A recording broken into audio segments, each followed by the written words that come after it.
Today we are starting with post modern age. ठीक है, तो सबसे पहला जो डायनेस्टी आता है after the end of Maurya, जो लास्ट किंग होते हैं मौर्य के, वो बृहद्रथ होते हैं। ठीक है, was murdered by his own commander in chief in 187 BC. ठीक है, और पुष्यमित्र सुंगा वो कमांडर इन चीफ होते हैं, फिर एस्टैब्लिशमेंट होता है सुंगा डायनेस्टी का। ठीक है, सो ये बता सकते हो like Sunga dynasty, was it brahmanical, what was it, preaching buddhism या jainism, किस रिलीजन से एसोसिएटेड थी या किस रिलीजन को प्रीच कर रहे थे? हिंदुइज्म, हाँ, ब्राह्मणिकल। करेक्ट, तो ब्राह्मणिकल थे। एक और एडेड क्वेश्चन इसके अंदर, सो दे वर परसिक्यूटिंग बुद्धिज्म या बुद्धिस्ट फिलोसफर्स, तो ट्रू रहेगा फॉल्स रहेगा? मतलब उसमें ऐसा नहीं था, पुष्यमित्र सुंग ने उनको परसिक्यूट किया था, लेकिन उनका जो अग्निमित्र था उनका सन, उन्होंने ऐसा नहीं किया था, वो थोड़ा सेक्युलर था। राइट, तो ये डिस्टिंक्शन थोड़ा माइंड में होना चाहिए, ये डायरेक्टली सवाल आ सकता है कि हाँ, अग्निमित्रा बोला तो इन पे एक बुक लिखा गया है कि who has written and what is the book, I mean what is Kalidas Malavika Agnimitram. Correct correct, right, तो वो आगे आएगा वो वाला थीम, तो देखते हैं। सो ये था पुष्यमित्र सुंगा, यहाँ से शुरू होती है डायनेस्टी कॉल्ड शुंगा डायनेस्टी। ठीक है, एंड मेजर पार्ट जो होता है गुप्ता ये मौर्यन पीरियड का, वो जो मेजर चंक होता है, नॉट एंटायरली बट जो मेजर चंक होता है वो शुंगा डायनेस्टी के अंदर आ जाता है। ठीक है, एंड ये जो पावर में आने की जो कहानी है पुष्यमित्र सुंगा की, ये बहुत सारे टेक्स्ट में हमको मिलती है, लाइक हर्षा चरित्रा। किसने लिखी है हर्षा चरित्रा?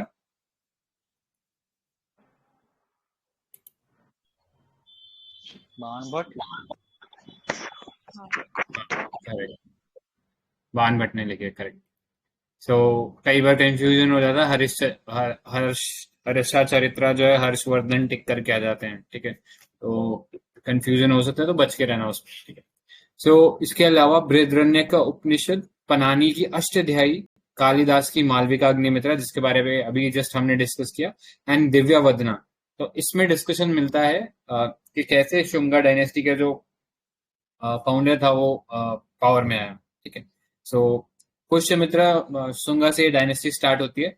ज्यादा लंबा चौड़ा इनका इन्फ्लुएंस नहीं रहता है। थोड़े दिन बाद, मतलब कुछ एक जनरेशन के बाद, सेम तरीके से इनके कमांडर इन चीफ जो एग्जिस्टिंग रूलर होता है उसकी हत्या कर देते हैं, एंड फिर नई डायनेस्टी आ जाती है। तो नेक्स्ट डायनेस्टी कौन सी होती है इसके अंदर? हाँ, राइट, तो शुंगल्स को रिप्लेस करते हैं कानवास। अगेन वो भी इतने कोई ज्यादा लंबे समय तक पावर में नहीं रह पाते हैं। ठीक है, एंड वो भी फिर धीरे धीरे डिसोसिएट होने लगते हैं। ठीक है, एक चीज याद रखना, क्योंकि शुंगा डायनेस्टी के अंदर हमें ना एक ग्रीक एम्बेसडर्स आते हैं, मतलब ग्रीक एम्बेसडर हमने देखा था चंद्रगुप्त मौर्य के किंगडम में भी थे, फिर हमने देखा था कि उसके बेटे बिंदुसारा के भी किंगडम के अंदर दो ग्रीक एम्बेसडर थे, डायनोसुअस, ठीक है, ऐसे करके। सो ऐसे ही शुंगा डायनेस्टी के अंदर भी कुछ ग्रीक एम्बेसडर होता है with the name Heliodorus.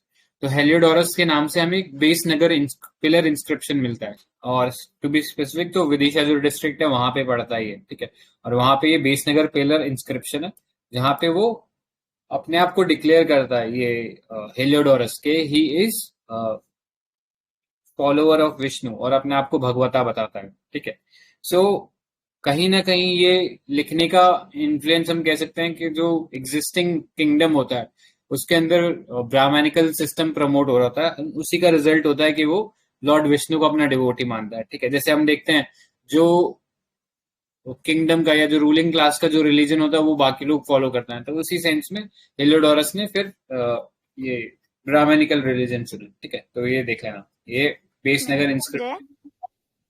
Yes, ये बेस नगर एमपी में है या गुजरात में है? एमपी में है, एमपी विदिशा। हाँ, भाई बजरंग का।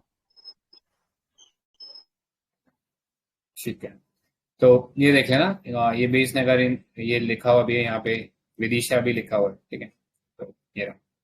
नेक्स्ट बाकी इंपॉर्टेंट रूलर नहीं है, छोटे मोटे रूलर्स थे वो आए थे खत्म हो गए, ठीक है, तो उनके बारे में जानना इतना इंपॉर्टेंट नहीं है। फिर नेक्स्ट डायनेस्टी बस इतना याद रखना, डायनेस्टी वाइज क्या था, तो कानवा डायनेस्टी आई थी, वो 30 BC के आसपास तक उन्होंने रूल किया था, और उनके बाद उनको रिप्लेस करने के लिए शाकाज आए थे, शाकाज ने उनको मगधा से निकाल फेंका था, ठीक है। सो जब तक मौर्यन डायनेस्टी थी तब तक एक पूरा का पूरा इंडिया जो था वो यूनाइटेड था, पॉलिटिकल स्टेबिलिटी भी थी। लेकिन जैसे जैसे सुंगा आए, सुंगा से थोड़ा सा पार्ट जो है डिसइंटीग्रेट होना चालू हो गया, जो नॉर्थ वेस्टर्न इंडिया है वो डिसइंटीग्रेट हो गया, सदर्न किंगडम से उन्होंने अपना धीरे धीरे इंडिपेंडेंस घोषित कर दिया। तो ऐसे ही हम देखते हैं कि ना एक इतने छोटे छोटे किंगडम्स हो जाते हैं तो फिर पॉलिटिकल स्टेबिलिटी नहीं रहती है, एंड इजीली बहुत सारे इन्वेजन होते हैं, ठीक है, एंड इसके चलते नई नई डायनेस्टीज इंडिया में देखने को मिलती है, ठीक है। सो क्रोनोलॉजी बता सकते हैं कौन कौन सी डायनेस्टी आई थी आफ्टर कानवा? शातवाहना, ठीक। उसके बाद गुप्ता, आई गेस। तो उससे पहले एक्चुअली छेदी। हाँ ठीक है, वो भी छेदी भी बोल सकते हो। तो नॉर्थ में अलग डायनेस्टीज थी। कानवा कंप्लीट एंड बोलो। का कोई वो नहीं है, शायद सोर्स नहीं है, मतलब कुछ एविडेंस नहीं मिलता है कौन थे, थोड़ा गैप है। राइट, तो एक्चुअली थोड़ा किसके सा बारे में नहीं मिलता है? किसके बारे में नहीं मिलता है? नीति और आप कुछ के बीच का जो पीरियड है ना, तो वो कुछ गैप है जिसमें कौन रूल कर रहा था इसके बारे में कुछ नहीं है। Okay, thank you. हाँ, तो एक्चुअली ऐसा नहीं था कि पूरे में वैक्यूम था, अलग अलग जगह पे अलग अलग डायनेस्टी थी। जैसे सातवाहना एक जगह थे तो कलिंगा सेपरेट हो गया था, वहां पे खारवेला जो किंग था वो रूल कर रहा था, ठीक है। तो इंडिपेंडेंट ऐसे किंगडम नॉर्थ में बन गए थे, साउथ में बन गए थे। तो साउथ में सातवाहना जो थे, डेक्कन वाला पार्ट, वो कैप्चर कर रखे थे। नॉर्थ में ऊपर अलग अलग डायनेस्टीज आई थी, ठीक है। तो पहला नॉर्थ का देख लेते हैं कौन कौन आया था। सो नॉर्थ में हमारे पास अलग अलग डायनेस्टीज आती है। जैसे सबसे पहले अगर हम बात करें तो डायनेस्टी आती है शाकाज, सॉरी इंडो ग्रीक्स आते हैं, ठीक है। इंडो ग्रीक्स के बाद शाकाज आते हैं, पार्थियंस आते हैं, फिर कुशानाज आते हैं, ठीक है। तो ये नॉर्थ में अपना इन्फ्लुएंस जमा के रखते हैं, ठीक है। साउथ में फिर सातवानाज होते हैं, उनका कंटेम्प्रेरी चेरीज होते हैं, चेरी जो कलिंगा होता है उस टाइम, वहां पे रूल कर रहे होते हैं। नीचे हम इनफैक्ट हमने पहले ही पढ़ लिया था during the time period of Maurya itself, के नीचे 3 किंगडम थे, चेराज, पांड्याज और चोलाज, ठीक है। तो वो अपना अलग इंडिपेंडेंट पहले ही रूल कर रहे थे। तो इस टाइप से अलग अलग किंगडम्स वो बाद में भी एग्जिस्ट करते हैं थोड़े समय के लिए, ठीक है। फिर धीरे धीरे उनको रिप्लेस करके नए नए किंगडम और बनते हैं। तो जो इंपॉर्टेंट है बस उन्हीं को देखेंगे। तो सबसे पहले नॉर्थ से स्टार्ट करते हैं। तो यहाँ पे आप देख सकते हो इंडो ग्रीक्स थे पहले सबसे। तो इंडो ग्रीक्स क्योंकि अलेक्जेंडर इंडिया तक आ चुका था, ठीक है। हम पढ़ते हैं कि वो ऑलमोस्ट मगध पे अटैक करने वाला था, but because of some health condition उसको वापस जाना पड़ा इंडिया से, ठीक है। लेकिन उसके यहाँ तक आने की वजह से जो ग्रीक और इंडियन कनेक्ट है वो हो चुका था, ठीक है। एंड बहुत सारे ग्रीक इंडिया और जो प्रेजेंट डे अफगानिस्तान रीजन है यहाँ पे आके स्टैब्लिश हो चुके थे। तो इनफैक्ट हमें पता भी है चंद्रगुप्त मौर्य के अभी ये टाइम पीरियड बोले हेलो अभी ये टाइम पीरियड पे कंट्रोवर्सी हुई थी ना, उसी पे एक क्वेश्चन भी आ चुका है 2000 ना। Which of the following dynasty was ruling over north India at the time of Alexander's invasion? इसमें ऑप्शन है A Nanda, B Maurya, C Sunga और डी कानवा। नंदा डायनेस्टी थी। क्योंकि Dhanananda was fighting with Alexander, I guess. Correct. So ये चीज पता होना चाहिए, ठीक है। तो उस टाइम एग्जिस्टिंग जो डायनेस्टी थी वो नंदा डायनेस्टी थी, जिसको ओवरथ्रो करके फिर मौर्यन डायनेस्टी एस्टैब्लिश हुआ था, ठीक है। सो ग्रीक्स का या जो बैक्टीरियन ग्रीक्स, क्योंकि बैक्टीरिया उस टाइम उधर का रीजन जो था ना प्रेजेंट डे अफगानिस्तान का, उसको बैक्टीरिया बोलते थे ग्रीक्स। तो वही बैक्टीरिया नाम से बोल रहे थे इसको। तो यहाँ पे ये लोग एस्टेब्लिश हो गए थे। हमने पढ़ा था सेल्यूकस निकेटर एक जनरल था जिसको अपॉइंट किया था या गवर्नर अपॉइंट किया था अलेक्जेंडर ने उस एरिया में, जिसको बाद में चंद्रगुप्त मौर्य हरा भी देता है, ठीक है। सो उस सेंस में इन्फ्लुएंस आ चुका था, ग्रीक्स अलग अलग आ रहे थे, रूल कर रहे थे। ठीक है। तो डिफरेंट किंग्स रहे थे, बट उतना एक एक किंग के बारे में जानना जरूरी नहीं है, बट हाँ उनका इन्फ्लुएंस क्या था इंडिया के ऊपर, that is important for us, ठीक है। सो पहला चीज क्या था इंडो ग्रीक के बारे में, कि they were the first to issue gold coins, ठीक है। इंडिया में गोल्ड कॉइन इशू करने वाला वो पहला डायनेस्टी कह सकते हैं, ठीक है। एंड बहुत सारे नंबर ऑफ किंग्स रहे थे, लेकिन उनको हम किंग्स को जानते हैं उन गोल्ड कॉइन्स के जरिए हैं, ठीक है। तो अराउंड 42 इंडो ग्रीक किंग थे, जिनमें से 34 को सिर्फ कॉइन्स के माध्यम से जानते हैं, अदरवाइज कोई रिटन टेक्स्ट नहीं है जिससे पता लगता है कि हाँ ऐसा ऐसा करके कोई किंग था वहां पे, ठीक है। सो वो चीज था। नेक्स्ट, इस डायनेस्टी के अंदर बात करें तो सबसे इंपॉर्टेंट जो किंग था इसमें, इट वॉज मिलिंदा, ठीक है। मिलिंदा या मिएंडर बोलते हैं, मिनेंद्रा बोलते हैं, ठीक है, अलग अलग नाम से बोला जाता है उनको। सो वो सबसे इम्पोर्टेंट किंग थे। एंड एक फेमस बुक भी है इनसे रिलेटेड, कोई नाम बता सकता है क्या मिलिंदा से? एंड किसने लिखा है? मेगास्थनीज है क्या? अरे नहीं, मेगास्थनीज इंडिका से रिलेटेड है। एंड हाँ, ये हम मिलिंद पनाहो की बुक की बात कर रहे हैं, जो नागसेना और मिलिंदा के बीच में डिस्कशन होता है, और जिस डिस्कशन से इन्फ्लुएंस होके मिलिंदा जो है वो बुद्धिज्म को एक्सेप्ट कर लेता है, ठीक है। तो ये ब्रॉडली वो स्टोरी है उस बुक के बारे में, ठीक है। तो मिलिंद पनाहो, या उसका ट्रांसलेशन क्वेश्चंस ऑफ मिलिंदा, जो नागसेना जो बुद्धिस्ट मॉन्क होता है उनके बीच में डिस्कशन होता है, एंड फिर फाइनली वो बुद्धिज्म को एक्सेप्ट कर लेते हैं, ठीक है। सो ये देख लेना, ये इंपॉर्टेंट है हमारे लिए। नागसेना ही नहीं लिखा है, फिर लिखा किसने है? नागसेना ने लिखा है ये, ओके, ठीक है। नेक्स्ट तो इसमें इतना इंपॉर्टेंट था, बाकी फिर रूलर्स, क्योंकि इंडो ग्रीक्स होते हैं, ठीक है। फिर पार्थियंस आते हैं, ठीक है। पार्थियंस आके इनको डिफीट करते हैं। पार्थियंस साकास अलग अलग रीजन से आते हैं, ठीक है। पार्थियंस जो थे वो ईरानियन थे, और साकास जो थे वो सेंट्रल एशियन थे, ठीक है। तो क्रोनोलॉजी देखी जाए तो सबसे पहले साका आते हैं, उसी टाइम पीरियड के आसपास पार्थियंस भी होते हैं, लेकिन दोनों इंडिपेंडेंटली एग्जिस्ट कर रहे होता है। लेकिन जब क्रोनोलॉजी में पढ़ते हैं तो पहले साका पढ़ते हैं, फिर पार्थियन पढ़ते हैं, ठीक है। तो ये चीज याद रखना। ऑलराइट, तो इन्फ्लुएंस की बात कर लेते हैं। इंडो ग्रीक्स ने क्या इन्फ्लुएंस था इनका इंडिया के ऊपर, ठीक है। तो सबसे पहले हमने जैसे पढ़ा, गोल्ड कॉइन्स इशू किए थे, ठीक है। फिर कॉइन्स के अंदर बायलिंगुअल या बाई स्क्रिप्ट यूज कर रहे थे। बायलिंगुअल मतलब या तो दो लैंग्वेजेस थी, बाई स्क्रिप्ट मतलब कि खरोष्टी हो गई, ब्रह्मी हो गई, इस टाइप का कुछ स्क्रिप्ट यूज कर रहे होंगे, ठीक है। सो ये बायलिंगुअल का कॉन्सेप्ट आ गया था इनके थ्रू, ठीक है, क्योंकि ये चाहते थे कि अपना जो एग्जिस्टिंग कल्चर है, जो ग्रीक कल्चर है, वो भी प्रिजर्व रखें, और जहाँ पे हम रूल कर रहे हैं वो भी हम लोग इनकॉपरेट करें, ठीक है। सो मेजरली ये याद रखना, गोल्ड सिल्वर और निकल सब कॉइन्स यूज कर रहे थे। एंड इंडिया के अंदर रिलीजियस मोटिव्स का भी इस्तेमाल हो रहा था, ठीक है, क्योंकि वो घुल मिलकर रहना चाहते थे, ठीक है। सो उस सेंस में धीरे धीरे देखते हैं कि जो हिंदू या ब्राह्मणिकल स्ट्रक्चर होता है उनमें इनको इनकॉपरेट कर लिया जाता है। शुरू में तो इनके लिए वर्ड इस्तेमाल किया जाता है शूद्रा का, ठीक है, लेकिन फिर धीरे धीरे इनको इनकॉपरेट कर लेते हैं हिंदुइज्म में, ठीक है। और इन्हीं का ही कारण होता है, या इन्हीं का इन्फ्लुएंस होता है, जिसका रिजल्ट होता है गंधारा आर्ट या गंधारा स्कूल ऑफ स्कल्पचर हम जो पढ़ते हैं ना, इसमें हम बुद्धिज्म स्कल्पचर्स पढ़ रहे थे, तो वो रिजल्ट था इंडो ग्रीक के इन्फ्लुएंस का, ठीक है। सो ये चीज याद रख सकते हो। इसके अलावा कई चीजें, जैसे हॉरोस्कोप हो गया, तो हॉरोस्कोप मतलब कहते हैं कि शायद जो ग्रीक वर्ड है हॉरोस्कोप उससे डिराइव हुआ है, ठीक है। सो वो भी एक मेजर इन्फ्लुएंस था इसके अंदर, तो ये याद रख सकते हैं। बाकी हमने आर्ट एंड कल्चर में ये पढ़ ही लिया है कि ये बुद्धा का ये जो पूरा स्कल्पचर का स्कूल था, उसमें डिफरेंस क्या था। जैसे हमने पढ़ा था, वेवी हेयर्स थे, लॉन्ग ईयर लोब्स थे, पीछे ये ऐसा चक्रा बनाया हुआ था, ठीक है।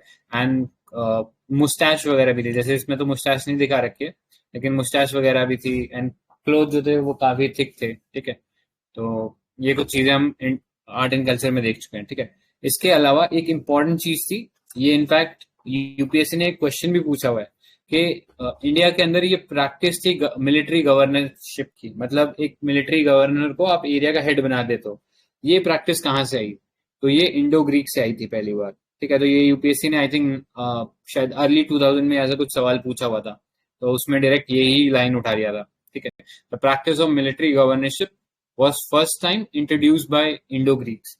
और इसके लिए एक वर्ड इस्तेमाल होता है, कोई नाम बता सकता है इस इसको बोलते क्या थे वो लोग कि किसी गवर्नर को अपॉइंट कर दिया as head of the state या हेड ऑफ द प्रोविंस, क्या बोलते थे उसको? एनीवन? ठीक है, तो है ना, सत्रह। क्षत्रपा बोलते थे, ठीक है, ये SATRAP, इसके आगे के कहीं पे के लिखा हुआ पढ़ोगे, ठीक है, तो क्षत्रपास बोलते थे इनको। तो ये वाला सिस्टम यही लोग लेके आए थे, ठीक है। सो ये इंपॉर्टेंट था। ऑलराइट, तो ये देख लेना, जैसे कंटेम्पररी किंगडम्स देख सकते हो। तो यहाँ पर यूल फाइंड नीचे सातवाहना रूल करे थे, उसके नीचे पांड्या चोला, एंड मालाबार की साइड में चेरास, ठीक है।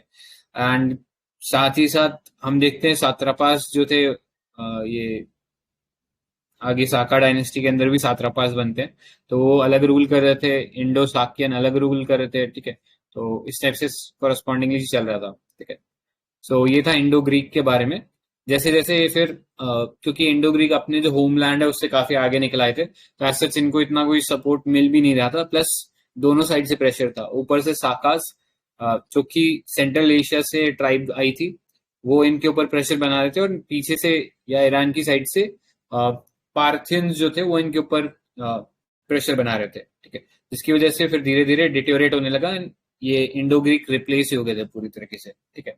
तो नेक्स्ट आए जी, शाकास। यस, एक क्वेश्चन है, which one of the following sculptures invariably used green schist as a medium? Option 1 is Mauryan sculpture, option 2 is Mathura, option 3 is Bharhut sculptures, and option 4 is Gandhara sculpture. can you please repeat the question, please?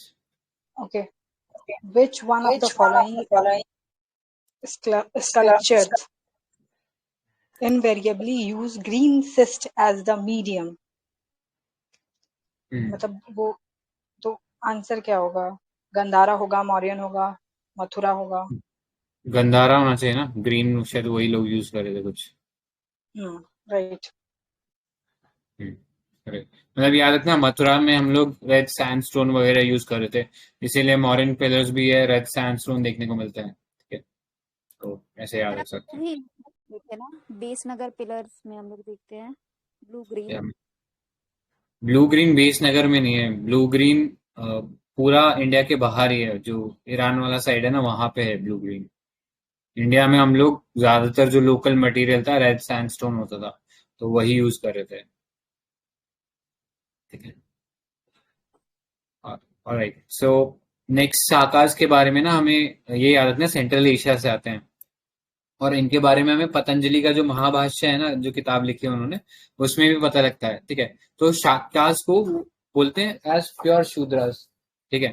तो हमने जैसा अभी discuss भी किया था कि initially सबको शूद्रा ही बोलते थे, लेकिन धीरे धीरे वो सीड ऑफ पावर में थे और धीरे धीरे वो कल्चर को इम्बाइब कर रहे थे, तो धीरे धीरे उसे ब्राह्मणिकल स्ट्रक्चर के अंदर ले लिया गया। तो उनमें जो मिलिट्री लीडर्स थे उनको क्षत्रिय क्लास में ले लिया, बाकी जो कॉमनर्स थे उनको शूद्रास में ही रखा, ठीक है। सो इस तरीके से उनका एक तरीके से एब्जॉर्प्शन हो गया इंडियन कल्चर में। तो ये साकाज ऐसे स्टार्ट होते हैं, ठीक है।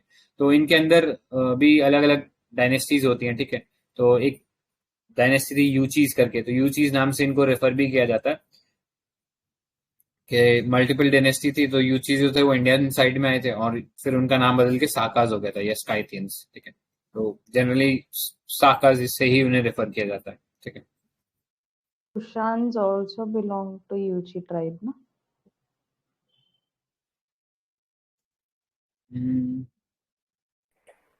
कुशान था या नहीं, शाका सिंथियंस और कुशान यूची ऐसा था कुछ।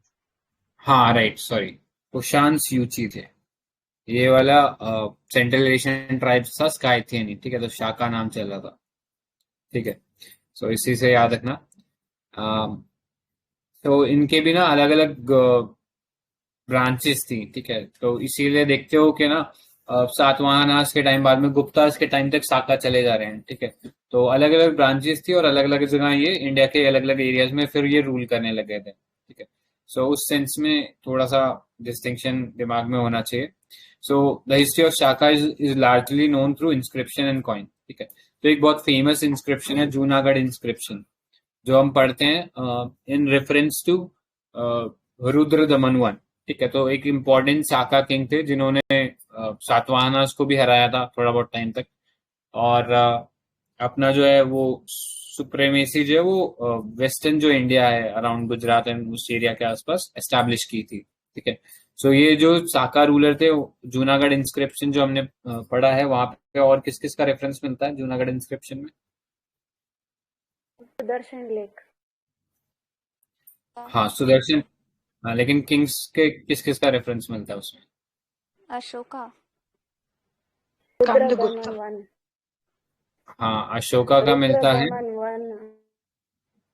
हाँ, रुद्र दमन वन की तो बात ही हो रही है ना.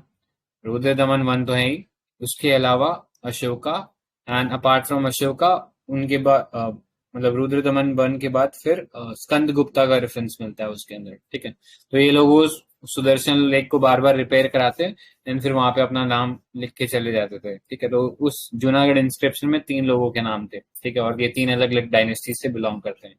सो ये याद रख सकते हैं. ठीक है, सो अगेन क्षत्रपा वाला जो सिस्टम था उसी को ये लोग भी फॉलो कर रहे थे. ठीक है, कि वो छोटे छोटे प्रोविंसेस बना दिए थे एंड उसमें एक गवर्नर रख देते थे एंड वो गवर्नर डायरेक्टली रिस्पॉन्सिबल होता था टू द किंग. ठीक है, सो ये था. तो इसमें भी थोड़ा सा डिस्टिंक्शन ऐसे कर रखा है. एक क्षत्रपा होता था गवर्नर्स करके, और एक होता महाक्षत्रपास, तो उनको सबॉर्डिनेट रूलर्स. तो कई बार ऐसा होता था कि वो किसी किंगडम के ऊपर विक्ट्री कर ली तो वहां का जो रूलर था उसी को वापस वो थ्रोन दे देते थे, लेकिन उसको अपने सबॉर्डिनेट बना देते थे. ठीक है, तो इस पॉलिसी के अंडर फिर उसको ये टाइटल दिया जाता महाक्षत्रपा. ठीक है, तो क्षत्रपा मतलब खुद के अपॉइंटेड गवर्नर्स, और महाक्षत्रपा मतलब किसी और इंडिपेंडेंट को अपने अंडर कर लिया उन्होंने. ठीक है, तो उसमें जो सबॉर्डिनेट रूलर था उसके लिए महाक्षत्रपा वर्ड इस्तेमाल होता था. ठीक है, सो यही था ब्रॉडली इसके अंदर. बाकी अलग अलग थे. जैसे नेक्स्ट साकास के बाद बात करें तो जो इम्पोर्टेंट डायनेस्टी आई थी, पार्थियंस आए थे. ठीक है, पार्थियंस जैसा भी हमने डिस्कस किया ईरान की साइड से वो इंडिया में आए थे, लेकिन इनका कंट्रोल उतना स्ट्रांग नहीं था जितना साकास का था. साका काफी लंबे समय तक रहे थे एंड उनका एरिया ऑफ डोमिनेंस भी काफी बड़ा था. ठीक है, तो पार्थियंस का उतना नहीं था, लेकिन उन्होंने जो इंडो ग्रीक्स है उनको पूरी तरीके से एलिमिनेट कर दिया था, रिप्लेस ही कर लिया था. ठीक है, सो उस सेंस में देख लो. एंड फिर पार्थियंस का जो रूल है वो अल्टीमेटली कुशानास, जो कि यूची ट्राइब जो थी वो अगेन सेंट्रल एशिया से ही आती है, नॉर्थ ऑफ सेंट्रल एशिया, वहां से आके वो उनको रिप्लेस कर देते हैं. ठीक है, सो ये याद रखना. नेक्स्ट कुशानास, तो यूची टाइप बोलते थे. यूची का मतलब मून ट्राइब. ठीक है, सो नोमैडिक ट्राइब थी ये. मूव करते करते ये भी इंडिया के अंदर आए. ठीक है, वाया अफगानिस्तान, एंड फिर धीरे धीरे यहाँ के कल्चर में एसिमिलेट हो गए. तो सबसे पहले पार्थियंस को वो यहाँ से हटाते हैं एंड जस्ट लाइक जो अभी तक जितनी भी थे उनसे पहले रूलर्स, उन्हीं के जैसा एडमिनिस्ट्रेशन ये भी लोग अपनाते हैं. ठीक है, तो यहाँ पे ये लोग कॉपर कॉइन्स मिंट करते हैं. ठीक है, एंड उसमें जो रोमन टीचर्स थे वो देखने को मिलते हैं. ठीक है, क्योंकि अपने प्रेडेसेसर्स को ही देख के वो लोग एडमिनिस्ट्रेशन जो थे किंगडम का वो चला रहे थे. ठीक है, सो इसके अंदर जो इम्पोर्टेंट रूलर था कनिष्का था. ठीक है, तो कनिष्का टाइम पीरियड था 78 एडी से लेके 101 एडी. ठीक है, सो कनिष्का के बारे में इम्पोर्टेंट ये चीज है कि इसके अंदर कॉन्फ्रेंस होती है, Buddhist conference, fourth Buddhist conference. ठीक है, जिसका आउटकम क्या होता है कि महायान बुद्धिज्म और जो हीनयान बुद्धिज्म है उसमें फॉर्मल डिवीजन हो जाता है. ठीक है, फोर्थ बुद्धिस्ट काउंसिल में. तो ये चीज याद रखना. ठीक है, एंड इसके अलावा इसमें बहुत सारी इंपॉर्टेंट चीजें होती है, लेकिन उससे पहले आई थिंक पार्थियन में एक पॉइंट मिस हो गया. पार्थियन इतना ज्यादा इंपॉर्टेंट है नहीं, बस इतना ही याद रखना था कि ईरान से वो लोग आए थे एंड इन्फ्लुएंस जो था थोड़ा बहुत रीजन किया था एंड थोड़े बहुत गोल्ड कॉइन वगैरह जो थे इश्यू कर रहे थे उन लोगों ने. ठीक है, इसके अलावा पार्थियंस के अंदर एक इम्पोर्टेंट पर्सन आते हैं इंडिया के अंदर कॉल्ड सेंट थॉमस. ठीक है, तो सेंट थॉमस इंडिया में क्रिश्चियनिटी प्रोपोगेट करने आते हैं. ठीक है, सो जनरली हम लोग सोचते हैं कि ये पोर्टुगीज वगैरह आए थे या यूरोपियंस आए थे, इनसे क्रिश्चियनिज्म आया था, लेकिन ऐसा नहीं है। पार्थियंस के टाइम पे ही हमारे कंट्री के अंदर क्रिश्चियनिटी प्रमोट करने के लिए क्रिश्चियन मिशनरी आ गए थे, ठीक है। तो सेंट थॉमस याद रखना, वो रिलेटेड है पार्थियंस से। तो पार्थियंस में भी जो किंग था जिनके अंडर ये आए थे, तो गोंडो फ्रेंच उसका नाम था, गुडू वर्वा, ठीक है। सो ऐसे याद रखना। सो वापस कुशाना पे आते हैं। तो अभी तक हमने क्या देखा, यूची ट्राइब से बिलोंग करते थे। कनिष्का इसमें सबसे इंपॉर्टेंट रूलर था। एंड कनिष्का जब पावर में आता है तब एक कैलेंडर चालू होता है। उस कैलेंडर का क्या नाम है? का संवत कैलेंडर संवत कौन सा? साका इरा ना हाँ, साका साका कैलेंडर। एरा। हाँ, करेक्ट। और तो ये साका विक्रम एरा संवत कब स्टार्ट होता है? 28 में। नहीं, मतलब किस किन के अंडर? वो एक्चुअली इश्क मतलब कनिष्क नहीं है, उसका वो स्टार्ट किया एक्चुअली है। विक्रम आदित्य किंग ही थे ना है, उज्जैन। पर वो तो दूसरा शक वाला तो कनिष्क का ही है ना, नहीं हाँ नहीं, जो मैं विक्रम। चलता है अभी भी, जो अपन कैलेंडर यूज करते हैं वो हाँ मैं कनिष्क बता रहा हूँ वाला ना। ही है जहां तक मुझे हाँ मैं पता है। बता रहा हूँ, सुनो सुनो सुनो, बता रहा हूँ। सो कनिष्का के टाइम वो साका कैलेंडर था, ठीक है। और जो विक्रम संवत की बात हो रही है, वो एक मतलब प्रूफ नहीं है कि एग्जैक्टली टाइम पीरियड क्या था, बट ऐसा लिटरेचर में ऐसा लिखा है कि विक्रम आदित्य किंग थे जिन्होंने प्रॉब्ली एक शाकाज के ऊपर विजय पाई थी। उज्जैन के कोई किंग थे वो, विक्रमादित्य नाम से। तो उन्होंने जब वो विजय पाई थी शाकाज के ऊपर, तो तब चालू हुआ था विक्रमादित्य ये संवत एरा, ठीक है, उस विक्ट्री को मार्क करने के लिए। लेकिन इससे ज्यादा कोई ऐसा सोर्स नहीं जिससे पता लगता हो कि हाँ उज्जैन के अंदर विक्रमादित्य नाम के किंग थे कि नहीं थे। बस अपार्ट फ्रॉम द फैक्ट के ऐसा ऐसा एक किंग थे एंड उन्होंने ऐसे हराया था, और फिर ये उस दिन को मार्क करने कैलेंडर शुरू हुआ। तो विक्रम संवत जो है वो 78 बीसीई का कैलेंडर है, ठीक है। और साका एरा का जो है वो 78 एडी का कैलेंडर है, ठीक है, जब कनिष्क का पावर में आते हैं। तो कंफ्यूज नहीं होना। साका डायनेस्टी हमने पढ़ा, उसमें ये कैलेंडर नहीं है साका एरा वाला। साका एरा का जो कैलेंडर है वो कुशाना डायनेस्टी के अंदर है, ठीक है। तो कंफ्यूजन हो सकता है कि साका कैलेंडर पढ़ रहे हैं तो साका डायनेस्टी में होगा, ऐसा नहीं है। साका कैलेंडर जो है वो कुशाना डायनेस्टी के अंदर है, ठीक है। और साका से अगर कोई कैलेंडर रिलेट कर सकते हो तो वो फिर विक्रम संवत कर सकते हो, जिसमें उज्जैन के किंग विक्रमादित्य ने साकास के ऊपर विक्ट्री पाई थी। आई होप क्लियर ये हो गया सबको। टाइम पीरियड याद रखना, 56 बीसी है वो वाला पहला विक्रम कैलेंडर है, विक्रम संवत। और 78 है, ये साका इरा है। तो वो बीसी में है, ये एडी में है, ये याद रखना। मतलब ये एक बिल्कुल मेजर चेंज है ना, डिफरेंस। वो 78 है, ये 58 है। हाँ, वो 1-2 साल का डिफरेंस देखो हर बुक में अलग अलग मिल जाएगा, तो उसमें इतना वो करने की जरूरत नहीं है, क्योंकि टाइम पीरियड इनके कोई पता ही नहीं है एक्चुअली विक्रमादित्य थे भी कि नहीं थे, ये भी नहीं पता। तो ये थोड़ा सा डिबेटेबल है, बट वो 1-2 साल का डिफरेंस होता है, तो उसमें इतना वो निटिग्रिटी में नहीं जाना, ठीक है। ऑलराइट, तो यही था ब्रॉडली। तो कनिष्का के अंदर और भी कुछ इंपॉर्टेंट चीजें आई थी, तो उनके बारे में पता होना चाहिए, ठीक है। जैसे कि फोर्थ बुद्धिस्ट काउंसिल कश्मीर में हो गई, डिवीजन हो गया था इसके अंदर बुद्धिज्म में, हेनियाना महायान बन गया था, ठीक है। एंड जो कनिष्का थे उन्होंने महायान बुद्धिज्म को एक्सेप्ट किया था। इसके अलावा उन्होंने कई और ग्रेट स्कॉलर्स को पेट्रनाइज किया था, ठीक है। सो वो पता होना चाहिए। तो कोई बता सकता है किस किस को पेट्रनाइज किया था? वासुमित्रा, नागार्जुन थे, और वासुमित्रा के साथ कौन थे? अश्वघोष। हाँ, राइट। तो ये इंपॉर्टेंट है, ये देख लो, अश्वघोषा थे। इन्होंने किताब लिखी थी बुद्धा चरित्रा। तो बुद्धा चरित्रा एक बहुत ही इंपॉर्टेंट सीक्रेट बुक है बुद्धिज्म के पर्सपेक्टिव से, ठीक है। तो ये याद रख सकते हो। और फिर चरक जो थे वो भी इन्हीं के अंदर थे। तो चरक अभी हमने पढ़ा है काफी, मतलब अब बहुत ज्यादा न्यूज में है, क्योंकि जो डॉक्टर्स को पहले हिपोक्रेटिक ओथ लेनी पड़ती थी प्रैक्टिस शुरू करने से पहले, ठीक है, जिसमें वो कहते थे कि हाँ हम सब मरीजों का बराबर ख्याल रखेंगे एंड ऑल एंड ऑल, ठीक है। तो वो अब बदलकर उसकी जगह चरक संहिता को इंक्लूड किया गया है, या चरक शपथ बोलते हैं अब, ठीक है। तो एनएमसी जो नेशनल मेडिकल काउंसिल आया उसने ये मैंडेटरी शायद कर दिया, तो बवाल मच रहा था कई कई जगह के ये नहीं करना चाहिए ऐसा करके कुछ, ठीक है, तो उसमें नहीं जाएंगे। ये याद रखना, चरक जो थे उनको पेट्रोनाइज कर रहे थे। चरक फादर ऑफ आयुर्वेदा थे, चरक संहिता लिखे थे उन्होंने, ठीक है। इसके अलावा एक फादर ऑफ सर्जरी भी थे, तो वो कौन थे, तो बता सकता है? सुश्रुत। करेक्ट, सर्जरी के थे बेसिकली सबसे पहले। हाँ करेक्ट।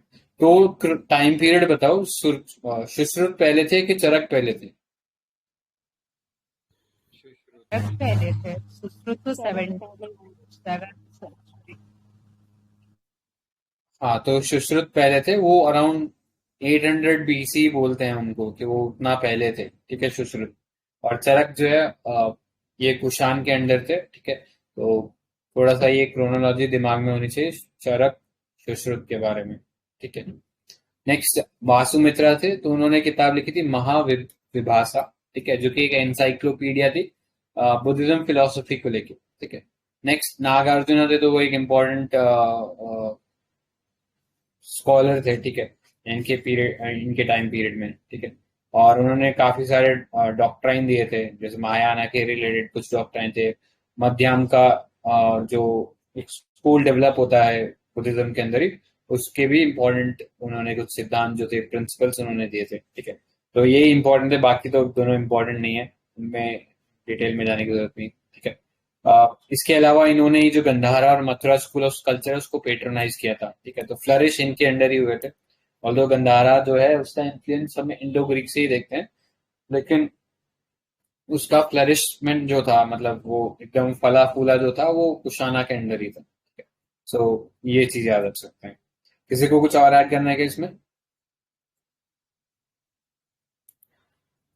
ठीक है, तो ये नॉर्थ का डन हो गया कि नॉर्थ में कौन कौन आया था। तो सबसे पहले जो डायनेस्टी थी मौर्य, उनको रिप्लेस किया सुंगा डायनेस्टी ने, सुंगा को रिप्लेस किया कानवा ने।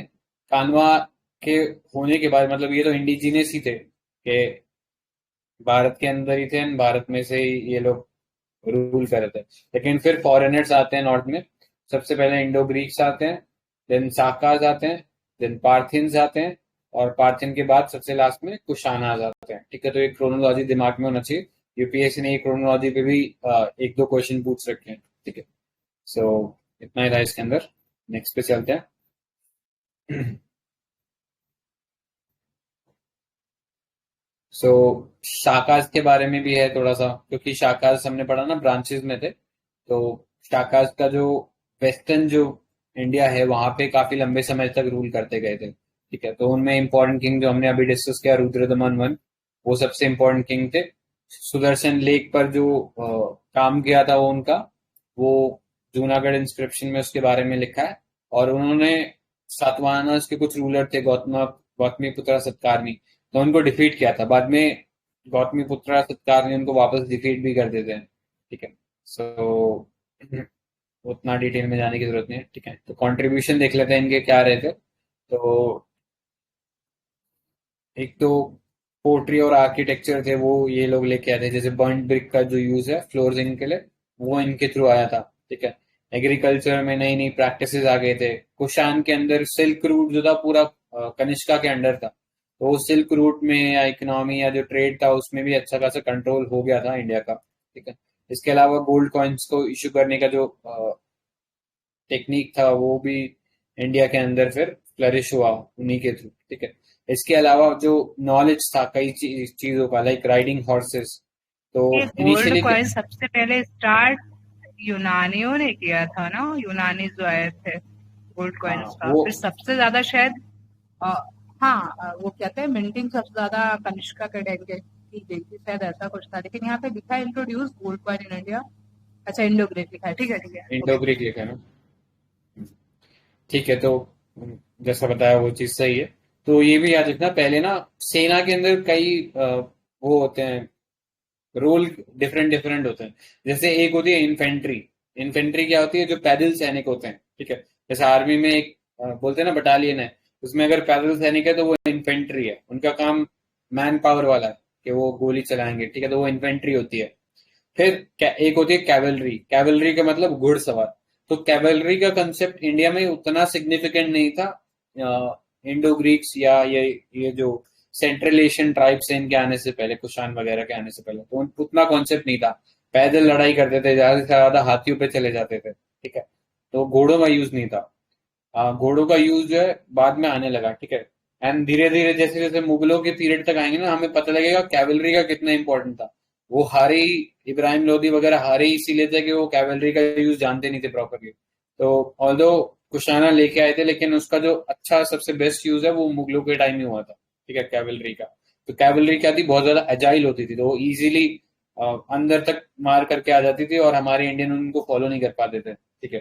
तो उस सेंस में कैवलरी का पता लगाने की कैवलरी भी यूज कर सकते हैं, ठीक है। उससे पहले ज्यादा से ज्यादा या तो इन्फेंट्री थी या हाथी वाली डिवीजन होती थी, तो हाथी बेचारा बहुत स्लो होता था, तो वो नुकसान रहता था, ठीक है। सो इसके अलावा सैडल्स क्या। हाँ, इससे रिलेटेड एक क्वेश्चन है, दाग सिस्टम किसने लाया था, किसने इंट्रोड्यूस किया था? अलाउद्दीन खिलजी। अलाउद्दीन खिलजी। यस। दाग और चेहरा, है, राइट, ठीक है। तो अपन आई गेस थोड़ा ऑडियो नहीं आपका प्रॉपर आ रहा है, तो एक बार आप लॉग आउट करके लॉग इन करना, ठीक है। तो ये देख लेना। इसके अलावा turban, trousers, long quotes, long boots, ये सब भी इंट्रोड्यूस किए थे इन लोगों ने, ठीक है। एडमिनिस्ट्रेशन की बात करें तो सत्रप का जो सिस्टम था, जो अभी हमने देखा कि किसी गवर्नर को अपॉइंट कर देते, तो ये कुशानास के अंडर, इनसे पहले इंडो ग्रीक्स के अंडर हुआ था, कुशानास के अंदर एक फॉर्मलाइज सिस्टम बन गया था, ठीक है। सो ये चीज था। एंड अपने आप को फिर वो जो divine theory, divine origin of kingship वाला जो कॉन्सेप्ट है, इनके थ्रू आने लगा था कि जो किंग होता है वो भगवान की संतान होता है, इसलिए वो पूजनीय होता है, ठीक है। तो वो सब कॉन्सेप्ट जो थे वो आने लगे थे अंडर दीज डायनेस्टीज, ठीक है। सो ये याद रख सकते हैं। बाकी जो फॉरेनर्स थे वो असिमिलेट हो गए थे क्योंकि वो रूलिंग क्लास थे, तो धीरे धीरे वो असिमिलेट होने लग गए थे क्योंकि उन्होंने कल्चर एक्सेप्ट किया था इंडिया का, ठीक है। और जो इंडियन शुरू में जो ब्राह्मणिकल ट्रेडिशन वाले लोग थे, शुरू में तो उन्होंने शूद्रास माना, लेकिन धीरे धीरे उनको इनकॉर्पोरेट कर लिया था। लाइक जो उनमें जो रूलिंग क्लास थी उनको क्षत्रियास कंसीडर कर लिया गया, ठीक है। सो ये याद रख सकते हैं, ठीक है। तो मोर और लेस इतना ही इम्पोर्टेंट था। बाकी ऐसा डिटेल में जाने की जरूरत नहीं है। काफी कुछ इसमें हम लोग आर्ट एंड कल्चर में पढ़ चुके हैं, ठीक है, तो उसको देखने की जरूरत नहीं है। नेक्स्ट पार्ट पे चलते हैं। तो ये नॉर्थ का बात हो गया। इसके अलावा कुछ और भी एक इम्पोर्टेंट चीज लाए थे कॉल्ड यवानिका। यवनिका। यवनिका जो था वो, ये जो ग्रीक थे, एक इंडियन थिएटर में एक एलिमेंट इंट्रोड्यूस किया था कॉल्ड कर्टेन, मतलब पर्दा जो होता है उसको इंट्रोड्यूस किया था। तो उसके लिए ये शब्द यूज होता है, ये जगह जगह लिखा भी है, शायद तमिलनाडु बोर्ड में भी लिखा है, हम नॉट श्योर एनसीईआरटी में लिखा है कि नहीं लिखा है, बट ये वर्ड पता होना चाहिए, यवानिका, ठीक है। तो एक पीवाईक्यू था कि एक वर्ड दिया हुआ था यवन प्रिया करके, तो ये किससे रिलेटेड था, या पुराने टाइम में किसको यवन प्रिया से रेफर करते थे? रोमन्स। Indo Greeks. हाँ, रोमन थोड़ा लेट था, इंडो ग्रीक्स बोल लो, ठीक है। तो ग्रीक्स एक मतलब एक पर्टिकुलर हो गया, जेनरिक था वो वर्ड, वो फॉरेनर्स के लिए इस्तेमाल होता था।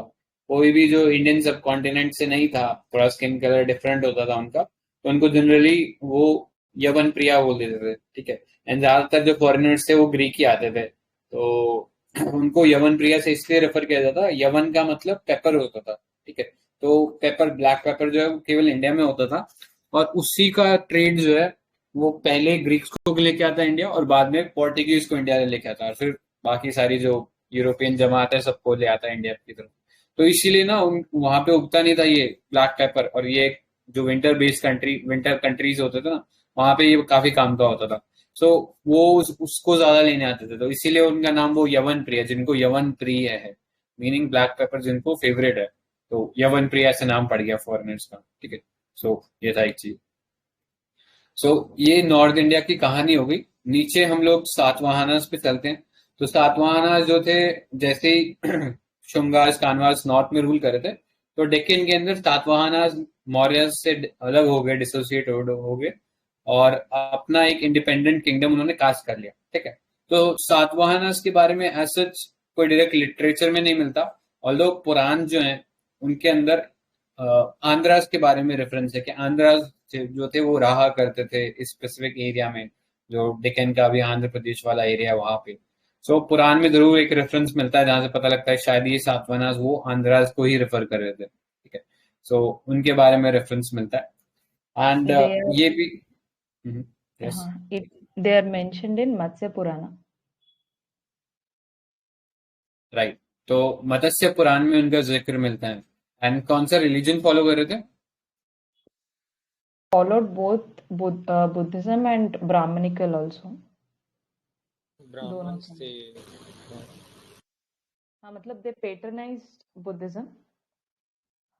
करेक्ट, खुद वो ब्राह्मण से, हाँ करेक्ट, तो थे Brahmans but they also patronised Buddhism, तो मतलब टॉलरेंट थे अनलाइक शुंगा डायनेस्टी। इसमें एक डिस्टिंक्शन ये है कि the women of Shatavahanas were patronizing Buddhism more and the men were following Brahmanism more. Right, ठीक है। नेक्स्ट आप ये याद रख सकते हो सातवाहनास में मैट्रिलिनियल स्ट्रक्चर था। मैट्रिलिनियल मतलब they were using their mother's name, ठीक है, जिसे हम पढ़ते हैं गौतमी पुत्रा सत्कारनी। तो प्रॉब्ली गौतमी जो थी वो सत्कारनी की मदर थी, ठीक है, जिनका नाम वो यूज करके मतलब रख रहे थे, ठीक है। सो ये याद रखना मैट्रिलिनियल थी बट मैट्रियार्कल नहीं थी। कई जगह ये इस चीज में कंफ्यूजन क्रिएट किया हुआ है, कई जगह डायरेक्टली मैट्रियार्कल बोल देते हैं।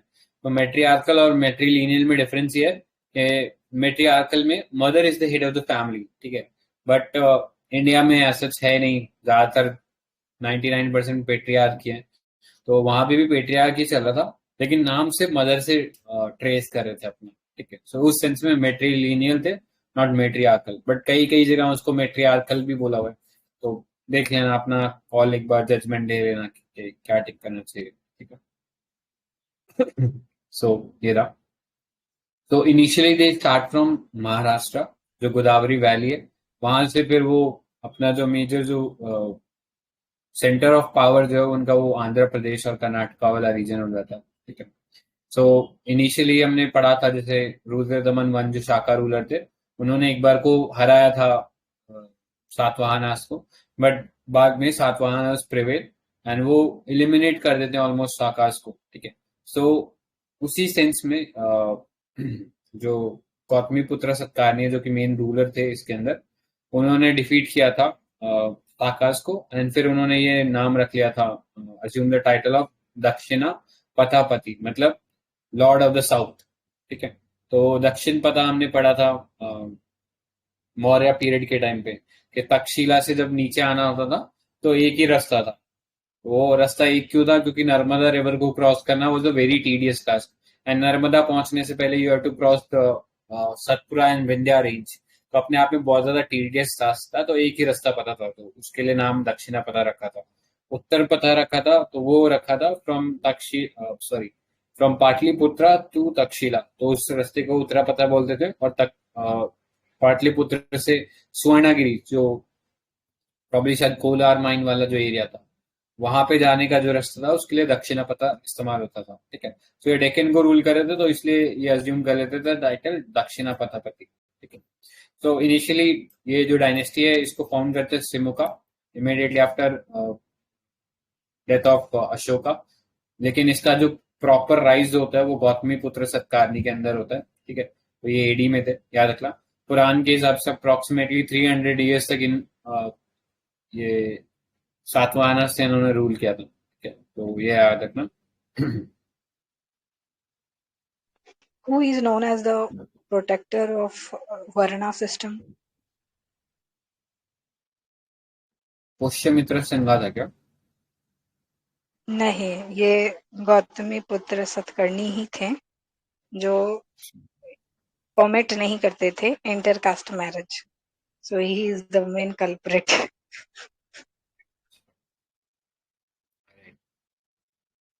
सो ये चीज याद रखना। नासिक इंस्क्रिप्शन में रेफरेंस मिलता है that he started calling himself destroyers of Shakas, Pahlavas Yavanas, ठीक है, यवनास वही फॉरेनर्स, ठीक है, as the uprooter of Kshatrapas and the restorer of glory of Satavahanas. तो नासिक जो इंस्क्रिप्शन है उसमें अपना बहुत ज्यादा वो दिखाते हैं कि हमने डिस्ट्रॉय कर दिया बाकी सबको, जितने भी फॉरेनर्स थे उनको, ठीक है। He also describe himself as एक ब्राह्मणा, अ पीयरलेस ब्राह्मणा, है ना, ख्यातीय दपा मंडप, दपा मना मडा, one who destroy the high handedness and the pride of Kshatriyas, ठीक है। तो वो हम कहते हैं ना, थोड़ा लॉर्ड परशुराम वाला इन्फ्लुएंस आ जाता है कि क्षत्रियस को खत्म कर देंगे, वो वाला चीज इनमें आ गया था, ठीक है। सो इसके अलावा हम पढ़ते हैं कि कई बुद्धिस्ट मॉन्क्स को पेट्रोनाइज किया था। तो पुणे के आसपास कार्ले जो है, कार्ले इंस्क्रिप्शन, उसमें भी जिक्र मिलता है कि इन्होंने पेट्रोनाइज किया था बुद्धिस्ट लोगों को। So he also assume the title of Maharaja and Raja Raja, ठीक है। बाद में हम गुप्ता पीरियड के अंदर देखेंगे ये टाइटल और भी ग्रैंड हो जाते हैं, ठीक है। सो ये याद रखना। सो मोर और लेस इनके बारे में बोले। Who issued the lead coins? हाँ, तो सातवाहना जो रूलर्स थे उन्होंने ये लेड कॉइन वाला जो इश्यू करना शुरू किया था। तो ये देख लो, ये लेड कॉइन का फिगर है जो सातवाहना इश्यू कर रहे थे, ठीक है। सो इनके बारे में यूनिक डिस्टिंक्शन भी यही है कि लेड कॉइन्स इशू कर रहे थे। अब तक इनके कंटेम्प्रेरीज या तो कॉपर कॉइन इशू कर रहे थे, या गोल्ड और कॉपर को मिक्स करके, या सिल्वर कॉइन्स इशू कर रहे थे। ये अलग ही डायरेक्शन पे चल पड़े थे, ये लेड कॉइन इशू कर रहे थे, ठीक है। तो ये एग्जाम्पल देख लो इमेज में, ये लेड कॉइन का एग्जाम्पल है जो इन्होंने इशू किया था, ठीक है। तो इतना ही था इनके बारे में। धीरे धीरे फिर ये 3rd सेंचुरी एडी के आसपास ये भी धीरे धीरे एंड होने लगते हैं, एंड इनकी जगह नई डायनेस्टीज आती हैं, like Vakatakas in Deccan, Kadambas is Mysore, Abhiras in Maharashtra, and Ikshvaku in state of Andhra, ठीक है।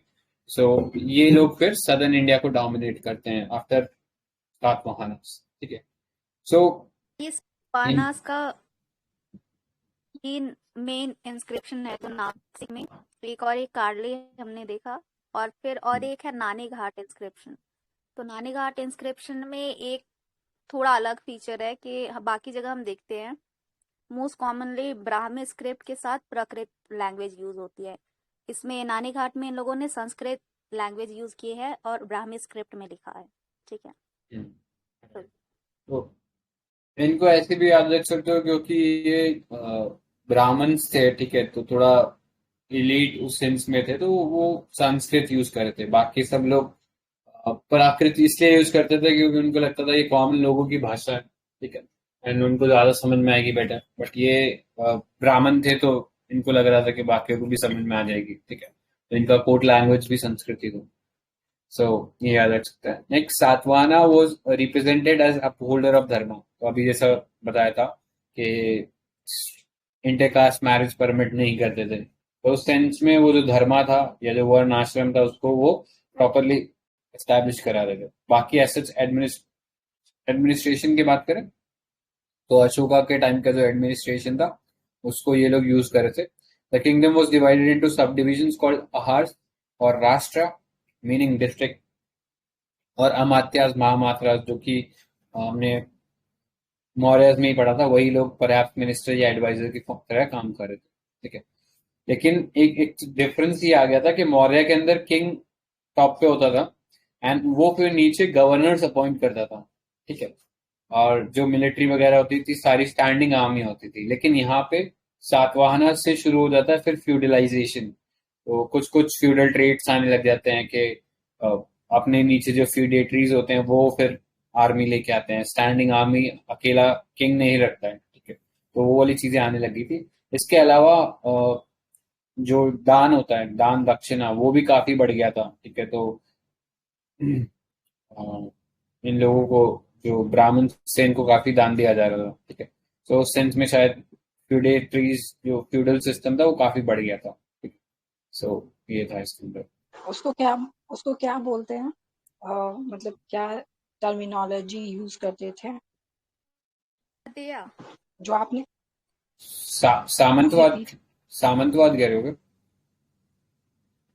नहीं, जैसे आपने हाँ वो ट्रिब्यूट देना पड़ता था फ्यूडिएट, ना फ्यूडिटरीज को, तो उनको, हाँ तो उनके लिए टर्मिनोलॉजी क्या होता है, मतलब वो क्या यूज करते थे? क्या यूज करते थे? मुरुंडास। इरा, इरा नहीं नहीं, इराई, IRAI।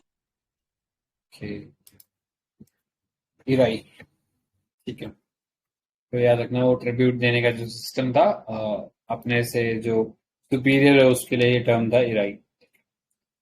तो ये याद रख सकते हैं। Revenue was collected in cash in both kind. Satavahanas king, इन्होंने टैक्स फ्री लैंड देना शुरू किया था ब्राह्मण्स को और बुद्धिस्ट को, ठीक है। तो ये याद रख सकते हैं, ठीक है। इंडिया कहलाता था आई थिंक, मतलब सातवाहनास के टाइम तो नहीं पता, लेकिन बाद में। राइट। सो देख लेना, चैत्यास विहारा का जिक्र मिलता है, तो अजंता के अंदर जो है केव्स, वो प्रॉब्ली इसी टाइम पीरियड से शुरू होती है बनना, ठीक है। तो ये याद रख सकते हो। कारलिया भी जो हमने पढ़ा महाराष्ट्र में, तो चैत्यार का बनने का सिस्टम यहीं से शुरू होता है, ठीक है। इन्हीं के साथ साथ कोरस्पॉन्डिंग एक और डायनेस्टी होती है कॉल्ड छेदी डायनेस्टी, ठीक है। तो छेदी जो है, कलिंगा हम पढ़ते हैं कि कलिंगा वॉर हुआ था अशोका के अंदर, तो उसी कलिंगा जो एरिया था वहां से राइज होती है छेदी डायनेस्टी, एंड अपने आप को इंडिपेंडेंट कर लेती है, ठीक है। तो इनके बारे में जिक्र हमें मिलता है हातिम गुम्फा इंस्क्रिप्शन। तो ये खांडगिरी उदयागिरी हिल्स है, तो एक्चुअली इसने प्रॉपर नहीं लिखा है। जब भी ये उदयागिरी लिखा जाता है तो इसके साथ खांडगिरी इस्तेमाल होता है। संजय, ये शातवाहनास में एक बार ऊपर स्क्रॉल करना प्लीज।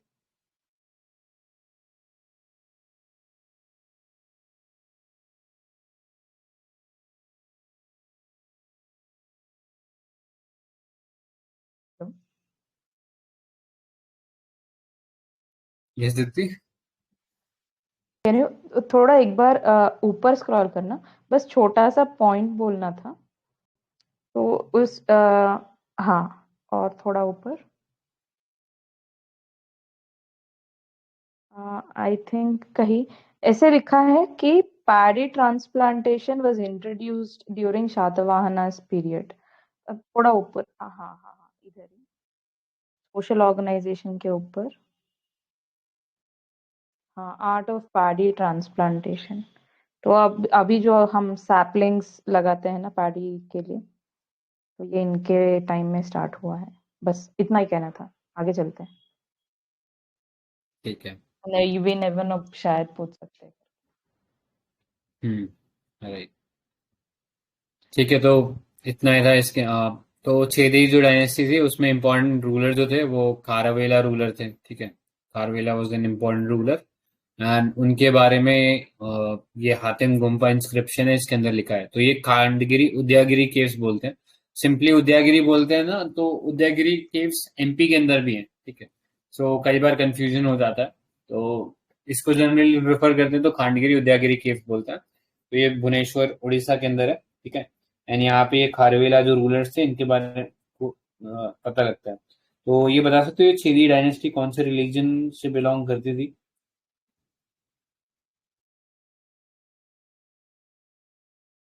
जैनिज्म। करेक्ट। तो जैनिज्म से बिलोंग करते थे, ठीक है। तो ये याद रखना। सो ब्रॉडली यही था इनके बारे में कि खारवेला किंग थे वो सबसे इम्पोर्टेंट थे, एंड उदयगिरी और ये खानगिरी केव्स थे नियर भुवनेश्वर। यहाँ पे इंस्क्रिप्शन मिलता है इनके बारे में, तो ये देख लेना, ठीक है। नेक्स्ट चलते हैं। सो हम बढ़ते हैं कि जब मौर्य जो है Chandragupta Maurya southern side expedition लेके जाते हैं, तो वो एक पॉइंट पे आके रुक जाते हैं, ठीक है। वो उससे आगे नहीं जाते हैं। सो वो, लेकिन उनके जो पिलर इंस्क्रिप्शन है वहां पे जिक्र मिलता है कि उस टाइम सदर्न इंडिया में और भी कुछ किंगडम्स थे। तो वो 3 किंगडम्स थे, चेरा, चोलास एंड पांड्यास। तो ये चोला जो हम लोग मिडिवल हिस्ट्री में पढ़ते हैं, प्रॉब्ली कहते हैं कि लिंक है, डिबेटेबल है कि लिंक है कि नहीं है। तो जनरली उनको डिस्टिंक्ट करने के लिए इनको चोलास बोलते हैं और उनको इंपीरियल चोलास बोलते हैं, ठीक है, क्योंकि उन्होंने इंडिया के बाहर भी एक्सपीडिशन किए थे, ठीक है। तो वो याद रख सकते हैं। सो इनके बारे में डिफरेंस देख लेते हैं, मतलब ज्यादा नेटिग्रिटी में नहीं जाएंगे क्या क्या कर रहे थे, तो एक ब्रॉडली देख लेते हैं ऊपर ऊपर से डिफरेंस क्या थे इन तीनों डायनेस्टीज के अंदर, ठीक है। सो आई गेस इसमें नहीं है क्या वो। सो ये टेबल देख लो, ये टेबल ही इतना ही इंपॉर्टेंट है, इससे आगे ज्यादा जाने की इसमें जरूरत नहीं है, ठीक है। सो पांड्यास थे, कैपिटल था मदुरई, फिश एम्बलम था उनका, एक पोर्ट था इनके पास, पोर्ट क्योंकि यूपीएससी ने कई बार पूछा हुआ ये पोर्ट वाला सिस्टम, तो पोर्ट देख लेना, कोरकई जो था वो ये पांड्यास वाला सिस्टम था, ठीक है। सो प्रेजेंट डे जो तिरुनेलवेली है, मदुरई है, Ramnath district south of Travancore, यहाँ पे ये लोग रूल कर रहे थे, ठीक है। देन वी हैव चोलास, ठीक है। तो चोलास का जो कैपिटल था वो उरैयूर था, एंड ये अभी मॉडर्न डे तंजौर और त्रिचुपल्ली है, वहां पे रूल कर रहे थे। एम्बलम इनके जो था किंगडम का वो टाइगर था, और इनका पोर्ट जो था वो पुहार था, ठीक है। मॉडर्न डे कावेरी पट्टनम, पट्टनम का मतलब ही पोर्ट होता है, तो जहाँ पे भी पट्टनम देखो ना, जैसे मछलीपट्टनम, तो इट मीन्स पोर्ट ओनली, ठीक है। सो पुहार एक इम्पोर्टेंट पोर्ट था, आई गेस यूपीएससी ने। हाँ, I'll just correct you a bit here. Pattanam मतलब अर्बनाइज्ड, तो उस टाइम में अर्बनाइजेशन पोर्ट्स पे होता था, इसलिए पट्टनम। विशाखापट्टनम, तो ऐसा लग सकता है, ठीक है। हाँ, करेक्ट। नेक्स्ट चेरास, तो चेरास जो थे प्रेजेंट डे जो मालाबार या केरला वाला जो रीजन है वहां पे रूल कर रहे थे, कैपिटल था वांजी या कर वो, और इनका सिंबल था बो, एंड इम्पोर्टेंट पोर्ट्स थे टोंडी एंड मुचीरी, ठीक है। सो आई थिंक शायद पुहार यूपीएससी ने पीवाईक्यू में पूछा हुआ है बहुत पुराने टाइम में, ठीक है। तो ये पोर्ट वगैरह देख लेना किस किस के थे, अभी जैसे आई थिंक आज ही एक क्वेश्चन डाला था चैनल के अंदर कि घंटेसाला ये क्या थे, तो ये पता होना चाहिए, दीज वर पोर्ट्स, ठीक है। तो याद रख सकते हो इनको। और नेक्स्ट पे चलते हैं। सो ये था इनके बारे में ब्रॉडली, अंदर डेप्थ में जाने की जरूरत नहीं है, इतना इम्पोर्टेंट है नहीं ये लोग, ठीक है। तो ये था, अब संगम के बारे में देख लेते हैं, ठीक है? संगम पीरियड के बारे में। सो टोटल कितने संगम हुए थे? जो अपना चोल था ना अपन, इसमें खाली, हेलो, हाँ बोले। हाँ इसमें खाली अपन यहाँ पे पुहर वाला पोर्ट देखे ना, एक उरैयूर करके है, वो भी पोर्ट था। नहीं सॉरी, उरैयूर जो कैपिटल, हाँ हाँ मतलब सॉरी वो तो उन्होंने कैपिटल। पोर्ट शिफ्ट किया था। अच्छा अच्छा, राइट, ठीक है। तो इतना इम्पोर्टेंट था, अंदर उसमें डेप्थ में जाने की जरूरत है नहीं, ठीक है। सो आई गेस कुछ पॉइंटर्स मैंने लिखे थे इसमें। तो संगम एज की बात करें तो जैसे बताया 3 मीटिंग्स हुई थी, जिनमें से पहली 2 के बारे में ऐसा कोई कॉन्क्रीट मटेरियल नहीं है, ठीक है। एंड आई थिंक शायद सेकेंड वाली में से हमारे पास तिरुकुरल है, शायद तिरुकुरल उसी से बिलोंग करता है क्या? टोल का पीएम है शायद सेकंड उससे। हाँ करेक्ट, टोल का पीएम है, जो कि टोल का पीआर ने लिखा है, ठीक है। तो वो मिलता है हमें यहाँ से रेफरेंस। एंड ये बता सकते हो क्या मतलब उसमें थीम क्या थे? ग्रामर था, तमिल ग्रामर, और फिर पॉलिटिकल सोशो इकोनॉमिक कंडीशन के बारे में भी पता चलती है।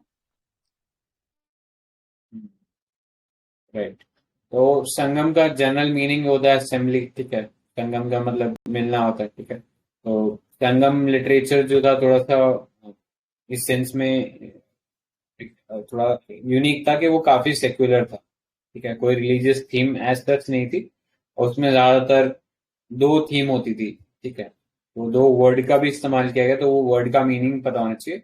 एक था आकम और एक था पूरम, तो कोई बता सकते हैं इन दोनों वर्ड्स का मतलब क्या होता है, आकम एंड पूरम? जो Love and war. Aham were the Aham love and stories, Puram. and Puram was the stories based upon the war and battles. Correct, आका मीन्स लव, पूरा मीन्स वॉर, ठीक है। उन्हीं के रिगार्डिंग स्टोरीज थी, ठीक है।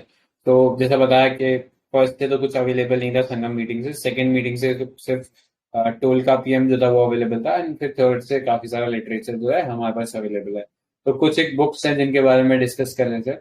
तो एक है एट्टू ठोकई, ये क्या होता है? What is this book about? Etutopy. 8 works. Anthologies, 8 anthologies. Yeah, 8 Correct. anthologies. Correct, 8 anthologies है, पोएम्स का कलेक्शन है. Then next is Pattu Pattu. तो पट्टू पट्टू मतलब 10 होता है इन तमिल, ठीक है. तो वो पट्टू पट्टू मतलब वो 10 सॉन्ग्स का एक कलेक्शन है. इसके अलावा फिर धीरे धीरे, जैसे हमने अभी डिस्कस किया, टोलगा पीएम थी, तो वो तमिल ग्रामर के ऊपर बुक थी. एंड फिर उसके बाद और बुक्स आती हैं धीरे धीरे, जैसे कि एक बुक है शिल्पादिगारम. तो किसने लिखी है ये? आपको अडिगल. करेक्ट, इलांगो आदिगल ने ये बुक लिखी है.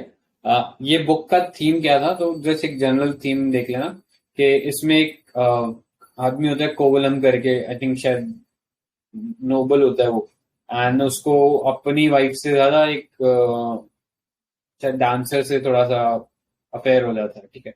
उसके बारे में ये स्टोरी है, ठीक है. नेक्स्ट एक स्टोरी है मनी मेकलाई. क्या? मनी मेकलाई में भी, मतलब मनी मेकलाई में भी शायद कोवलम और कन्नगी का ही स्टोरी है. हाँ, उसका वो कंटिन्यूएशन है. हाँ वो हाँ, एक्चुअली उसका कंटिन्यूएशन ही है. उन्होंने नेक्स्ट पार्ट कि बनाया हुआ है. राइटर दोनों के अलग अलग है ना. हाँ, इसके मनी मेकलाई के तो शीतलाई सत्यनारायण है ना. हाँ, राइट. सो वो एक एडिशन कर दिया था उन्होंने बाद में आके, ठीक है. इसके अलावा एक सबसे इम्पोर्टेंट जो बुक है वो है तिरुकुरल, ठीक है. तो तिरुवालावुर ने ये बुक लिखी है. इसके ऊपर भी काफी बवाल मचा था. कुछ टाइम पहले ऐसा बोल रहे थे शायद BJP is trying to sanskritization कर रही है द्राविड कल्चर का, तो ऐसा बोल के थोड़ा बवाल मचा था, ठीक है. वो कर रही है नहीं कर रही वो बात अलग है, लेकिन ऐसा बवाल मचा था, ठीक है.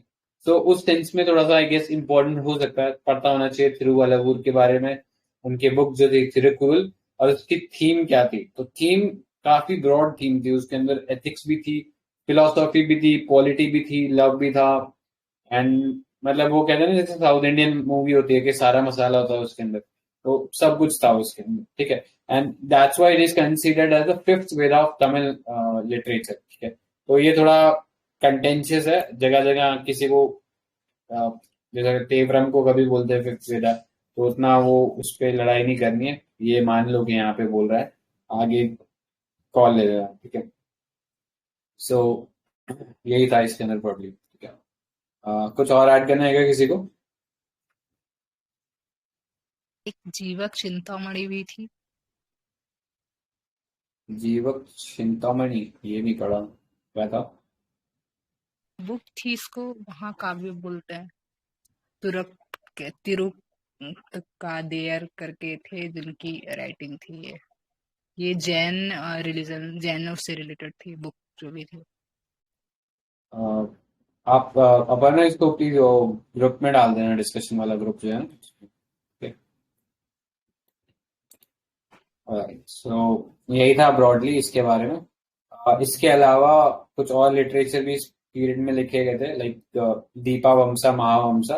और जो संगम से रिलेटेड नहीं है, ये बुद्धिस्ट जो रिलीजन है उससे रिलेटेड है.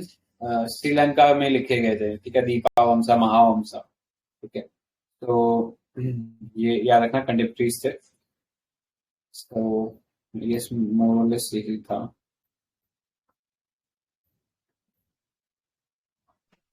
ठीक है. तो अब ये देख लो कुछ वर्ड्स जो इस्तेमाल किया जाता था, क्योंकि आजकल यूपीएससी ना डायरेक्टली इस टाइप से वर्ड पूछ लेता है कि ये वर्ड का क्या मतलब था, ठीक है. तो ये जो लिटरेचर है संगम लिटरेचर, इसमें ये चीज लिखी है कि जो रीजन था it was divided into 5 broad regions, ठीक है. फर्स्ट था कुरुंजी, नेक्स्ट पलई, थर्ड था मुलई, फोर्थ था मरुदम, एंड फिफ्थ था नेटई, नेटल या नाइटल, जो भी उसको पढ़ोगे, ठीक है. तो कोई बता सकते हैं ये क्या चीजें थी? तो ये एरिया. हाँ हाँ, देखिए. एरियाज,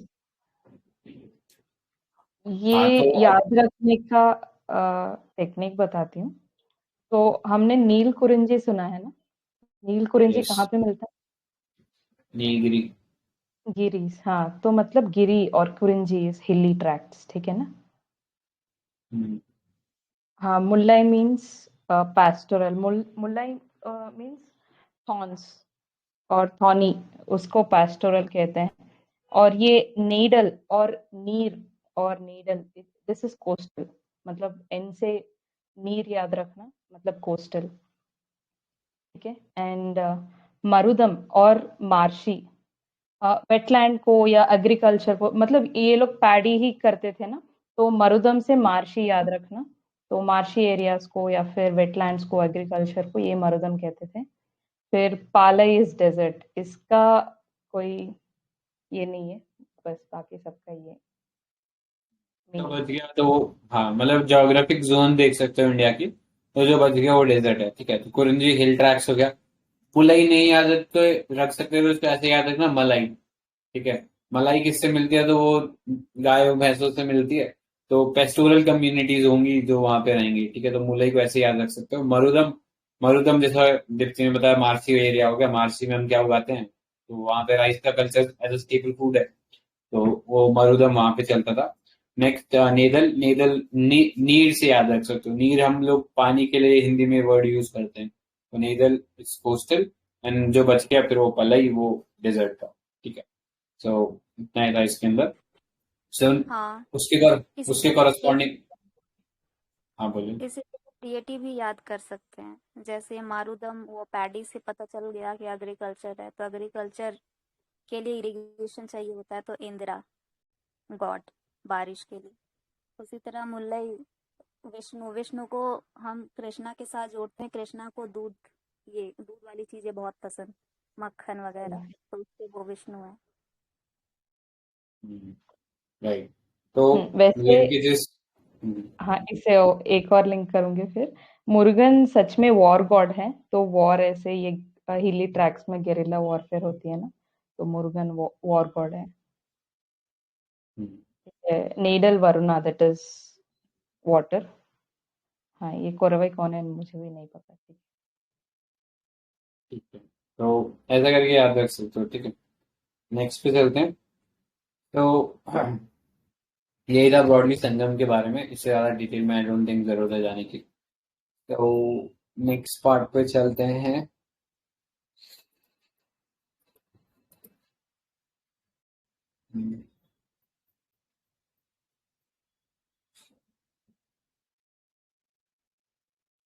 हाँ, ये कुछ पोर्ट्स और थे। इसमें आई गेस कोई लिख के या फिर ये डाल देना ही चाहिए। तो जैसा इंपॉर्टेंट पोर्ट्स लिखे हुए हैं, तो भरूच, भरूच कच्छा, तो भरूच जो प्रेजेंट डे गुजरात में है, उसके लिए सोपारा, कल्याणा, मुदरिस, तो मुदरिस पढ़ ही लिया हमने, ठीक है। ये भी पीवाईक्यूज में पूछा हुआ है। नेक्स्ट ताम्रा लिपति, तो ये पीवाईक्यू में भी पूछा हुआ है, ये वाला ताम्रा लिपति। शायद आई थिंक गुप्ता के पर्सपेक्टिव में पूछा था कि इनमें से कौन सा जो है वो पोर्ट था गुप्ता जो यूज करते ऑन द वेस्टर्न कोस्ट, पर ये ऑन द ईस्टर्न कोस्ट। तो ताम्रा लिपति जो है वो वेस्ट बंगाल में है। नेक्स्ट अराइकेमेडु, तो तमिलनाडु के वेस्टर्न, तमिलनाडु जो है वेस्टर्न कोस्ट पे अगेन ये वाला पोर्ट अवेलेबल था, ठीक है। सो इनके बारे में जिक्र है, तो ये नाम थोड़े पता होने चाहिए, ठीक है। तो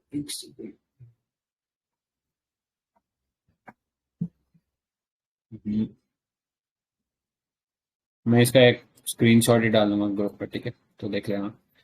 नेक्स्ट पे चलते हैं। इसके अलावा सोसाइटी की बात करें, तो संगम में ना कुछ क्लास डिस्टिंक्शन भी देखने को मिलते हैं, ठीक है। तो रूलिंग क्लास थे, उन्हें अरासर बोलते थे, ठीक है, अरासर। और एक रिच पेजेंट क्लास होती थी जिनको वेलारास बोलते हैं। और ये कम्युनिटी आज भी प्रेजेंट है, ठीक है। आज भी इसी नाम से शायद वो अपने आप को रेफर करते हैं, वेलारास, रिच पेजेंट्स, ठीक है। सो ये रहे न, आपस में इनके मैरिज रिलेशन हो सकता था रूलिंग क्लास में और वेलारास के बीच में, ठीक है। उसके अलावा फिर कई एग्रीकल्चर लेबर होते थे, मतलब वेलारास के फिर फर्दर अंडर सबऑर्डिनेट परियार्स हुआ करते थे, ठीक है। तो ये थोड़ा क्लास डिस्टिंक्शन था। नेक्स्ट, वॉर हीरोज के लिए काफी स्पेशल प्लेस था, ठीक है। तो उनके लिए मेमोरियल स्टोन्स खड़े किए जाते थे संगम लिटरेचर में, ठीक है। क्योंकि हम देखते हैं दो ही ब्रॉड थीम थी, लव था या वॉर था। तो नड्डुकल या वीरुकल, ये शब्द जो थे मेमोरियल स्टोन जो कि वॉर हीरोज के लिए इरेक्ट किए जाते थे, and they were worship like gods. तो उनके बारे में ये नड्डुकल और वीरुकल इंपॉर्टेंट है, याद रखना, ठीक है। सो नहीं था। एंड संगम के अंदर भी हमें फिर धीरे धीरे जिक्र मिलने लगता है, लाइक प्रैक्टिसेस ऑफ सती, ठीक है। एंड उनके लिए वर्ड यूज होता था तिपायदल, ठीक है, तिपायदल word was use for sati. And जो भी विडोज वगैरह होती थी उनके लिए फिर काफी मिजरेबल लाइफ हो जाती थी, ठीक है। सो ये याद रख सकते हो, ठीक है। बाकी ये उर वगैरह जो है हम आगे भी पढ़ेंगे। Ur meaning assembly of village elders, Pattinam port, और ये फिर फैमिली अलग अलग जो कल्चर कर रहे हैं, ठीक है, जो वर्क कर रहे हैं उस हिसाब से फैमिलीज के नेम हुआ करते थे, ठीक है। सो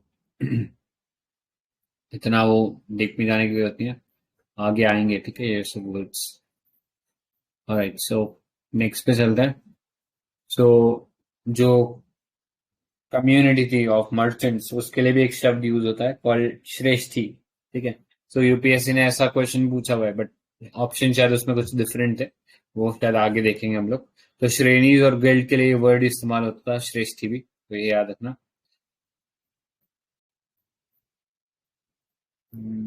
ओके,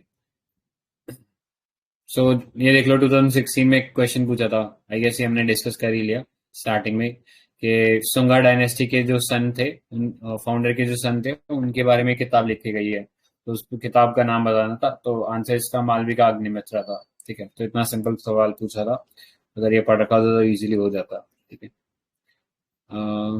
बाकी ये देखो श्रेणीज के ऊपर क्वेश्चन है, ठीक है, तो ये भी सिंपल था, अगर पढ़ रखा होता तो सीधा हो जाएगा ये।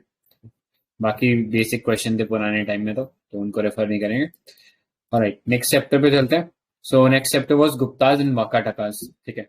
सो गुप्ताज डायनेस्टी का स्टार्ट किस रूलर से होता है? गुप्ता। क्या? गुप्ता। हाँ, श्री गुप्ता। एक्चुअली शायद स्टार्टिंग का ऑडियो पता नहीं क्यों कट हो जाता है कहीं का, तो श्री गुप्ता है आंसर उसका, ठीक है, उनसे शुरू होता है। एंड इम्पोर्टेंट रूलर जो है इसके अंदर हम देखते हैं, सबसे पहले चंद्रगुप्ता वन आते हैं, इम्पोर्टेंट रूलर, जो पूरे का पूरा एक तरीके से फॉर्मली अपने आप को एस्टेब्लिश करते हैं as a major power in India, ठीक है। उनके बाद समुद्रगुप्ता हम पढ़ते हैं, फिर चंद्रगुप्ता सेकंड पढ़ते हैं, ठीक है। तो ये ब्रॉडली 3 रूलर्स थे, इनके अलावा भी छोटे मोटे रूलर्स थे, तो उनको भी देख लेंगे क्या क्या उनका इंपॉर्टेंट वक्त है, बट डीप में नहीं जाएंगे, ठीक है। सो कैपिटल कहाँ था गुप्तास का? Where was the cap? नहीं, कैपिटल इनका पाटलिपुत्रा था, ठीक है। सो ये याद रखना। तो चंद्रगुप्ता वन से शुरू होता है formally, although Shri Gupta capital थी, एक विदिशा भी थी। मे भी शायद वो आगे किसी रूलर ने शिफ्ट करी हो, बाकी जनरली तो पाटलिपुत्रा पढ़ते हैं, ओके। सो ये देख लेना, चंद्रगुप्ता वन फिर स्टार्ट होता है 319 से लेके 335 जो एडी है, वो टाइम पीरियड इनसे सिनोनिमस है। एंड ग्रैंड टाइटल जैसे हमने डिस्कस किया था पहले, हमने सातवाहनास में देखा था कि उन्होंने राजा राजा महाराजा जैसे टाइटल इस्तेमाल किए थे, लेकिन गुप्तास जो है वो अलग ही ट्रिप में थे, वो अलग ही टाइटल, उसको भी और ज्यादा ग्रैंड करना चाहते थे, तो उन्होंने टाइटल बनाया महाराधि राजा, ठीक है। आगे देखेंगे और भी नए नए टाइटल बनाते हैं, तो ये महाराजा धीराजा का जो टाइटल था चंद्रगुप्त वन ने लिया था, ठीक है। एंड शुरू में ऐसा माना जाता है, ऑल्दो कितना पक्का है ये पता नहीं, बट कहते हैं कि शायद ये वैश्यास कम्युनिटी से थे, ठीक है, जो ट्रेडर कम्युनिटी थे उससे थे, तो इतना लेजिटिमेसी था नहीं इनका, तो अपनी लेजिटिमेसी इंश्योर करने के लिए ही मैरिड लिच्छावी प्रिंसेस, तो लिच्छावी क्लैन थी नेपाल की, तो लिच्छावी प्रिंसेस कुमार देवी से शादी करी, जिससे एक लेजिटिमेसी मिली, ठीक है। एंड वो फिर क्षत्रिय क्लैन जो थे उसके अंदर पार्ट बन गए, तो इसीलिए जो शुरू के जो कॉइन्स स्ट्रक किए गए थे, the coins were struck in the joint name of emperor and his queen and the Lichchhavi nation, ठीक है। तो एक मैरिटल अलायंस बन गया था लिच्छावी दोहित्रा, ये वर्ड जो है बाद में समुद्रगुप्त अपने लिए यूज करते हैं, दोहित्रा मतलब ग्रैंडसन होता है, आज भी यूज करते हैं ये वाला वर्ड, तो ठीक है। सो ये देख लो, ये किंग है और ये क्वीन है। नेक्स्ट समुद्रगुप्ता, तो he was the son of Chandragupta one, ठीक है। एंड उन्होंने एक बहुत इलैबोरेट वॉर और कॉन्क्वेस्ट का पॉलिसी शुरू किया था, इसीलिए he is sometimes referred to as Napoleon of India, तो ये वी.ए. स्मिथ ने इनके लिए इस्तेमाल किया था ये टैग, ठीक है। नेपोलियन ऑफ इंडिया, क्योंकि इन्होंने बहुत सारे किंगडम्स को सब्जुगेट किया था। और इनका ये जो पूरा एक्सपेडिशन है, इन्होंने साउथ इंडिया तक पूरा सब्जुगेट कर दिया था। तो इनके एक्सपेडिशन के बारे में जो इलाहाबाद इंस्क्रिप्शन है उसके ऊपर लिखा हुआ है, ठीक है। जो इलाहाबाद पिलर था वो इनिशियली अशोका का खड़ा किया हुआ पिलर था, उसके ऊपर ये जाके समुद्रगुप्ता ने अपना बखान करवा लिया हरिसेना से, ठीक है। सो प्रयाग प्रशस्ति बोलते हैं उसको। प्रशस्ति मतलब वो उनके बारे में अच्छी अच्छी चीजें लिखी हुई हैं वहां पे, ठीक है। बाद में फिर मुगल एम्परर जहांगीर आए, उन्होंने सोचा कि इनका भी नाम लिखा हुआ है तो मैं अपना भी नाम लिख देता हूँ। तो ऐसे करके 3 लोगों के रेफरेंस या लिंक मिल सकते हैं इलाहाबाद पिलर से। अशोका जिन्होंने वो खड़ा कराया था, और देन समुद्रगुप्ता, उन्होंने वहां पे अपने जो एक्सपेडिशन थे उनके बारे में लिखवा दिया था। और फिर मुगल एम्परर जहांगीर आते हैं तो वो उसको लिखवा देते हैं अपना, ठीक है। सो उनके पार्ट पे, समुद्रगुप्ता के पार्ट में हरिसेना जो है वो लिखते हैं इसमें। हरिसेना एक इम्पोर्टेंट कोर्ट के एलिमेंट थे इनके, ठीक है। सो उन्होंने और भी पोस्ट कई ऑक्यूपाई कर रखी, जैसे संधि विगारिका, ठीक है। So minister for peace and war, ठीक है। कि वॉर हो गया तो उसके बाद क्या करना है, तो ट्रीटी बनानी है, या कई बार वॉर को अवॉइड करके सीधा ट्रीटी बना लो, ठीक है। तो वो काम ये देखते थे हरिसेना। इसके अलावा महादंड नायका, ये टर्म्स भी पता होनी चाहिए क्या है। तो महादंड नायका मतलब जुडिशियल या मिलिट्री ऑफिसर भी थे वो, ठीक है। सो उस सेंस में मल्टीपल पोस्ट ले रखी थी उन्होंने, ठीक है। अगर आज ऐसा होता तो शायद इन पे ऑफिस ऑफ प्रॉफिट लग जाता, लेकिन उस टाइम इतना कोई फॉर्मलाइज नहीं था। तो हम देखेंगे कि आगे के जो जो मौर्य पीरियड के अंदर जो एडमिनिस्ट्रेशन था वो काफी फॉर्मलाइज था, लेकिन धीरे धीरे वो इनफॉर्मलाइज होता है। मल्टीपल लोग मल्टीपल पोस्ट ऑक्यूपाई करके बैठे होते हैं, और फिर धीरे धीरे वो पोस्ट भी हेरिडेटी हो जाती है, ठीक है। सो यही कारण होता है कि जल्दी जल्दी डाउनफॉल आते हैं, ठीक है। सो ये चीज याद रखना, ठीक है। सो ब्रॉडली अगर इनके एक्सपीडिशन की बात करें समुद्रगुप्ता की, हाँ कोई कुछ ऐड कराएगा? एनिग्मेटिक आपका माइक ऑन है, आप कुछ बोल रहे हो क्या? Sorry. Okay, no problem. Right, तो ब्रॉडली समुद्रगुप्त का जो एक्सपीडिशन था ये 4 कैटेगरीज में डिवाइड किया गया था। तो 4 कैटेगरीज आप समझ सकते हो कि अगर आप रूलर होते तो आप क्या करते थे। तो सिंपल ये, मतलब ऐसा कुछ उसको रटने की जरूरत नहीं है।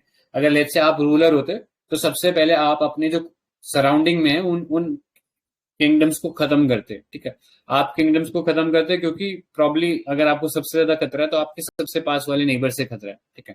तो सबसे पहले जो भी अपने आउटराइट जो पेरीफेरी स्टेट्स हैं उनको सब्जुगेट कर दो, उनमें मतलब राजा को हटा दो एंड खुद पावर में आ जाओ, उनको एनेक्स कर लो या अपने किंगडम का उसे पार्ट बना लो, ठीक है। ये था जो मेन किंगडम पाटलिपुत्र के आसपास जो किंग्स थे उनके साथ ये हुआ कि उनको बिल्कुल हटा दिया गया, दे वर एग्जीक्यूटेड और सेंड अवे, ठीक है।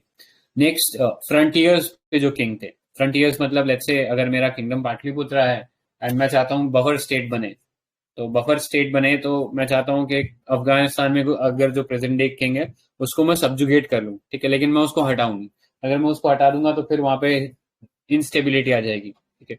सो उस सेंस में मैं उनको अपनी सुजरैनिटी जो है वो उनके ऊपर इम्पोज कर दूंगा कि ठीक है मैं सुप्रीम हूँ एंड आप मेरे अंडर होगे। तो फ्रंटियर किंग्स जो थे दे वर फोर्स टू पे होमेज, ठीक है। तो जैसे अभी वर्ड इस्तेमाल किया था सातवाहनास के पीरियड में इराई का, तो उसी सेंस में यहाँ पे वो ट्रिब्यूट पे करते थे राजा को, ठीक है।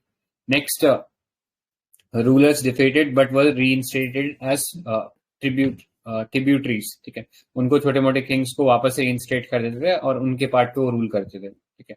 इसके अलावा जो पार और भी जो दूर दूर के जो एरियाज थे वहां पे, जैसे श्रीलंका, एक्चुअली वो गए नहीं, लेकिन श्रीलंका के ऊपर भी उन्होंने अपना एक तरीके से डोमिनेंस जो था वो बना के रखा। तो इस टाइप के जो स्टेट्स होते थे वो जनरली अपने एम्बेसडर फिर कोर्ट में भेजते थे समुद्रगुप्ता के, ठीक है। सो इनको एक नाम मिला था अनुकंपव। तो कोई रिलेशन बता सकता है किस रिलेशन में ये नाम मिला था अनुकंपव समुद्रगुप्ता के लिए?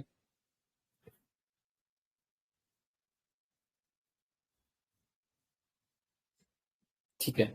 सो एक्चुअली क्या होता है, श्रीलंका से जो किंग होते हैं उस टाइम वो एक मॉनेस्ट्री बनाना चाहते थे, ठीक है, पाटलिपुत्रा के अंदर, ठीक है, क्योंकि वो बुद्धिस्ट सेंटर था। तो वहां पे वो, सॉरी पाटलिपुत्रा नहीं, बोध गया में बनाना चाहते थे। सो उसके लिए वो परमिशन लेते हैं समुद्रगुप्ता की, और वो फिर परमिशन उनको दे देते हैं। तो इसलिए अनुकंपा मीन्स पर्सन विद कंपैशन, ठीक है। तो वो नाम दिया जाता है। तो याद रखना अनुकंपा किससे रिलेटेड है और किस रेफरेंस में रिलेटेड है, ठीक है। तो ये चीज याद रख सकते हो, ठीक है। ये इसका सिन्हलीज सोर्स मॉन्क, क्या है? ये मतलब कौन से सोर्स में दिया हुआ है? ये बात कौन सी सोर्स अच्छा, प्रूफ करता? महावंसा में लिखी है क्या ये दीपवंसा? मेघवर्मन। ओके, I'm मेघ sorry. मेघवर्मन तो किंग का नाम है। Yeah, right. Okay. I'll I have guess to check probably, them. हाँ आई गेस प्रॉब्ली उसमें ही लिखा होगा दीपावंसा या महावंसा में, क्योंकि वो बुक श्रीलंका और इंडिया का वो रिलेशन के बारे में है बुद्धिज्म को लेके, ठीक है।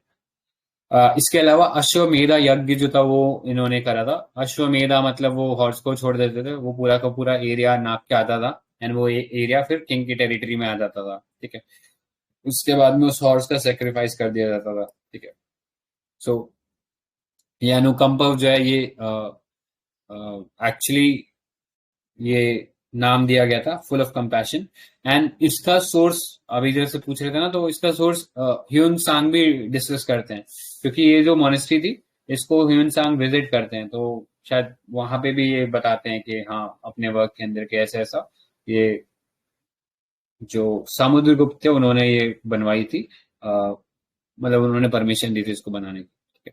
इसके अलावा कवि राजा भी नाम था उनका। Kavi Raja means poet, king among the poets. तो वो बहुत ज्यादा मल्टी टैलेंटेड पर्सनैलिटी थे, वो सिंगर भी थे, वो ये नॉलेज भी उनको खूब था, वीणा भी बजाते थे, ठीक है। सो ये नाम देख लें, ठीक है। और इसके अलावा और भी एपिथेट्स यूज किए गए, like Parakrama meaning brave, Apratiratha meaning invincible, next Vyaghra Parakrama brave as a tiger, and Ashvamedha Parakrama powerful enough to perform Ashvamedha. तो ये भी टाइटल्स उन्होंने लिए थे, ठीक है। सो इतना ही था समुद्रगुप्त के बारे में। नेक्स्ट पे चलते हैं, चंद्रगुप्ता सेकंड।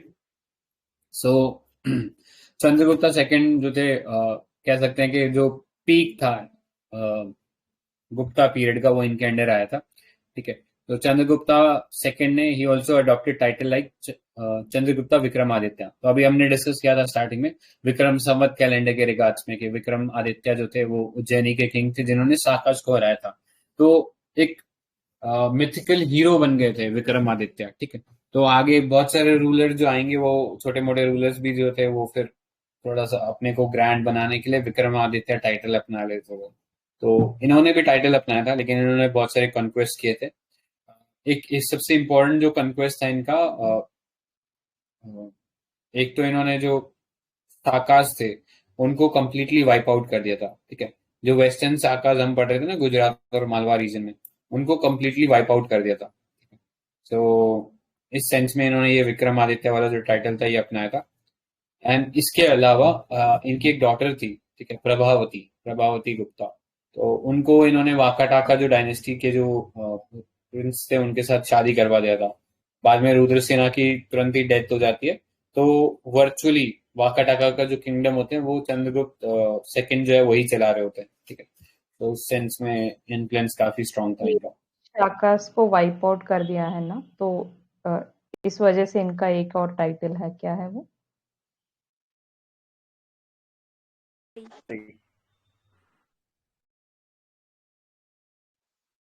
सॉरी, साकारी है ना?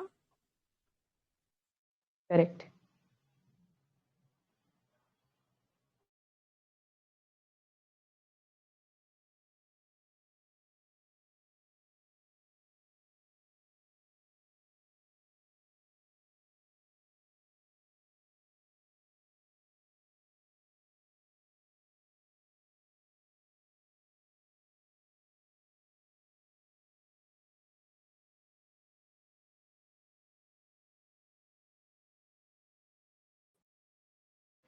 Sanjay, your voice is not audible. Sorry. So सकारी जो है वो उस रिस्पेक्ट में याद रख सकते हो कि नाम जो था वो साकास को डिस्ट्रॉय किया था इसलिए दिया था। उससे पहले हमने देखा था गौतमीपुत्र सत्कारनी जो थे उन्होंने भी डिस्ट्रॉय किया था आकाश को, ठीक है, तो वो देख लेना। इसके अलावा चंद्रगुप्त सेकंड ने एक आयरन पिलर इंस्क्रिप्शन जो है वो महरौली में एस्टैब्लिश कराया था, ठीक है, जो अभी कुतुब मीनार कॉम्प्लेक्स का पार्ट है। अभी कुतुब मीनार भी थोड़ा न्यूज में है, तो देख लेना, मतलब अब तो पेपर तो पहले ही बन गया होगा।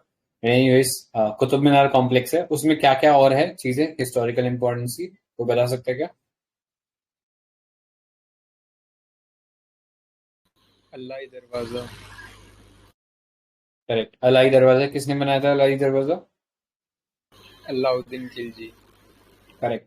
उसके अलावा उसमें कुव्वत उल मॉस्क भी है, ठीक है, जो कि बनाई गई थी भाई कुतुबुद्दीन ऐबक, ठीक है, और फिर उसका जो स्टार्टिंग है कुतुब मीनार की वो कुतुबुद्दीन ऐबक ही करते हैं, बट उसका जो कंप्लीशन है इल्तुतमिश करते हैं, ठीक है, तो वो मिडिवल पार्ट में देखेंगे। यहाँ पे बस इतना याद रखना, महरौली में जो आयरन पिलर इंस्क्रिप्शन है वो उसमें चंद्रगुप्ता के बारे में लिखा हुआ है, सेकंड के बारे में, और दिल्ली के अंदर है वो।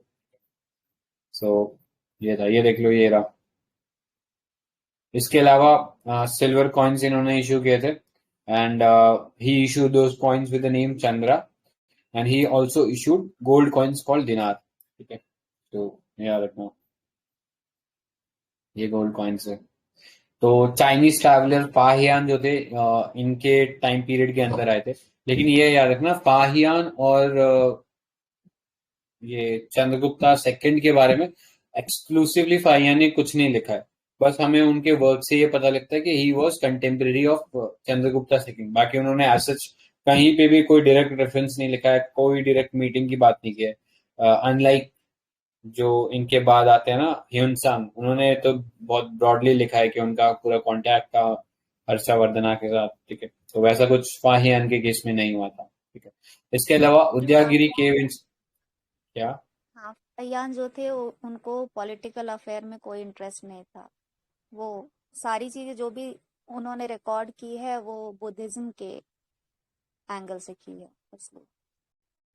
हाँ करेक्ट, ये एक्सप्लेनेशन था कि क्यों चंद्रगुप्ता सेकंड के बारे में बिल्कुल बात नहीं है, ठीक है।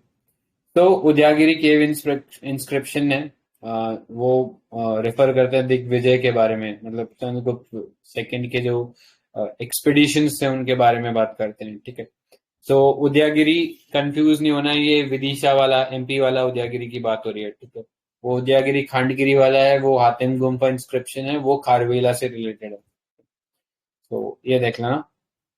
इसके अलावा नवरत्नास थे जो कि हम बाद में मुगल में पढ़ेंगे अंडर अकबर, ठीक है, तो इनके नवरत्नास थे। तो कोई ब्रीफली एक बार रीड आउट कर दो इसको, anyone would like to read?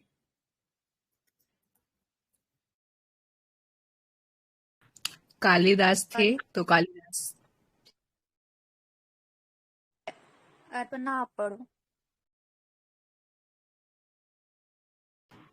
Kalidas थे, पता है अपने को, संस्कृत के पोएट हैं, इनकी बहुत सारी बुक्स फेमस है, पता है अपने को, अभिज्ञान शाकुंतलम, मालविकाग्निमित्रम, विक्रम वर्षीय, और भी है, मेघदूतम भी है, और ऋतु संहारम भी है, शायद यहाँ पे लिखी नहीं है, और भी है, ठीक है। तो अपने को याद रखना है कौन कौन से क्या क्या चीजें हैं, तो ठीक है, यहाँ पे नहीं लिखा हुआ है। सेकंड वन है ये अमर यहाँ सिंह। पे सॉरी, यहाँ पे बस ये याद रखना, ये जो तीन जो लिखे हैं ये प्ले हैं, प्ले राइट। ठीक है, दीज आर ड्रामास, बाकी सब जो है हाँ वो फिर या तो कविता हैं या फिर महाकाव्य से, ठीक है। हाँ हाँ, है ना। तो मतलब सब में जो अभी ज्ञान शकुंतला में है, उसमें शकुंतला और दुष्यंत की लव स्टोरी है, और मालविका अग्निमित्रम जो है उसमें अग्निमित्र और मालविका की लव स्टोरी है, विक्रम और उर्वशी की है, विक्रम वर्षी में, ठीक है। तो अमर कोश है अमर सिंह की, ये दूसरे थे, ठीक है। लेक्सिग्राफर थे, ये पोएट थे, ठीक है, ये संस्कृत के ट्रेनर, ठीक है। फिर इसमें क्या है, ठीक है। फिर वाराह मिहिर थे, जो कि बहुत बड़े मैथमेटिशियन और एस्ट्रोलॉजर दोनों माने जाते हैं। इनकी बुक है कौन सी है ये, पंच सिद्धांतिका, है ना, जिससे पूरी मैथमेटिकल एस्ट्रोनॉमी के बारे में इनने पूरा बताया हुआ है। और ये एक तरह से वेदांग ज्योतिषी का कंपेंडियम है, ऐसा ऊपर लिखा हुआ है ना। फिर आते आते अपन आ जाते हैं इधर धन्वंतरी, है ना। ये क्या लिखा है, बृहद जात का कौन, ठीक है। फिर धन्वंतरी याद आते हैं, अपने को पता है फादर ऑफ आयुर्वेदा बोलते हैं धन्वंतरी को, है ना। ये बहुत सारी मेडिकल आयुर्वेदा के फील्ड में इन्हें सारी चीजें करी है। फिर आते हैं घट करपर्ण, घट क्या बोलते हैं, घट करपरा, ये स्कल्पचर आर्किटेक्चर थे बहुत बड़े उस टाइम पे। फिर आते हैं शंकु, ये क्या है, शिल्प शास्त्री हैं, जैसे जो अपने कौन से हैं अपने शिल्प शास्त्री विश्वकर्मा जो बोलते हैं ना, वो भी वो आर्किटेक्चर के बारे में सारी चीजें करते हैं, तो वही यहाँ पे शंकु हो गए शिल्प शास्त्री। फिर हैं अपने कहापनका, ये एस्ट्रोलॉजर हैं, ज्योतिषाचार्य हैं, जिनने लिखी है बुक, इनकी है ज्योतिषा शास्त्र शंकु की।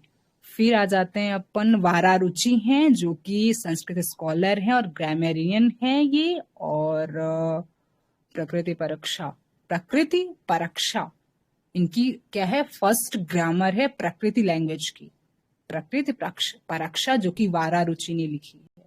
फिर वेताल भट्ट, जो अपन स्टोरी बहुत देखते आ रहे हैं, टीवी में देखते थे, वो मैजिशियन है, ठीक है, जिनने क्या लिखा है, मंत्र शास्त्र लिखा है वेताल भट्ट ने। बस इतनी है।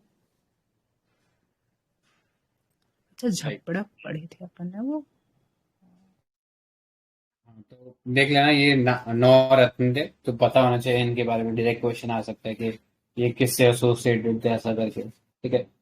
सो नेक्स्ट पे चलते हैं देन, कुमार गुप्ता 1, ठीक है। तो ये डॉक्टर टाइटल्स अपन कालिदास वाला जो पढ़ते हैं ना, उसमें कुमार संभवम और रघुवंशम, यही दोनों बस महाकाव्य हैं, और जो मेघदूतम और ऋतु संहारम है, ये खंड काव्य इनको बोलते हैं, और बाकी वो ड्रामा हो गए, प्लेराइट, वो अपन तीनों देख लिए। तो नेक्स्ट फिर चलते हैं तो नेक्स्ट कुमार गुप्ता 1 थे, ठीक है। उन्होंने टाइटल अपनाया था शक्रादित्य और महेंद्र आदित्य का, ठीक है, और उन्होंने भी अश्वमेधा सेक्रीफाइस किया था। बट जो सबसे इंपॉर्टेंट चीज है उनके बारे में, ही फाउंडेड द नालंदा यूनिवर्सिटी। तो याद रखना, ये इंपॉर्टेंट है, नालंदा प्रेजेंट डे पटना में आती है, ठीक है। इसके अलावा कई और इंपॉर्टेंट डायनेस्टी थी, जैसे यूनिवर्सिटी एस्टैब्लिश हुई थी नियर बाय, जैसे विक्रमशिला, उदांतापुरी, बट वो आगे आएंगी, ठीक है, तो उनको तब देखेंगे। अभी के लिए याद रखना, Nalanda was established bye Kumar Gupta, ठीक है। सो इनके टाइम्स पे हुन्स, वो जो सेंट्रल एशियन ट्राइब थे, उनका इन्वेजन चालू हो गया था और वो काफी कंफ्लिक्ट में आ रहे थे, जिसकी वजह से हम देखते हैं बाद में डिक्लाइन भी हो जाता है गुप्ता एम्पायर का, ठीक है।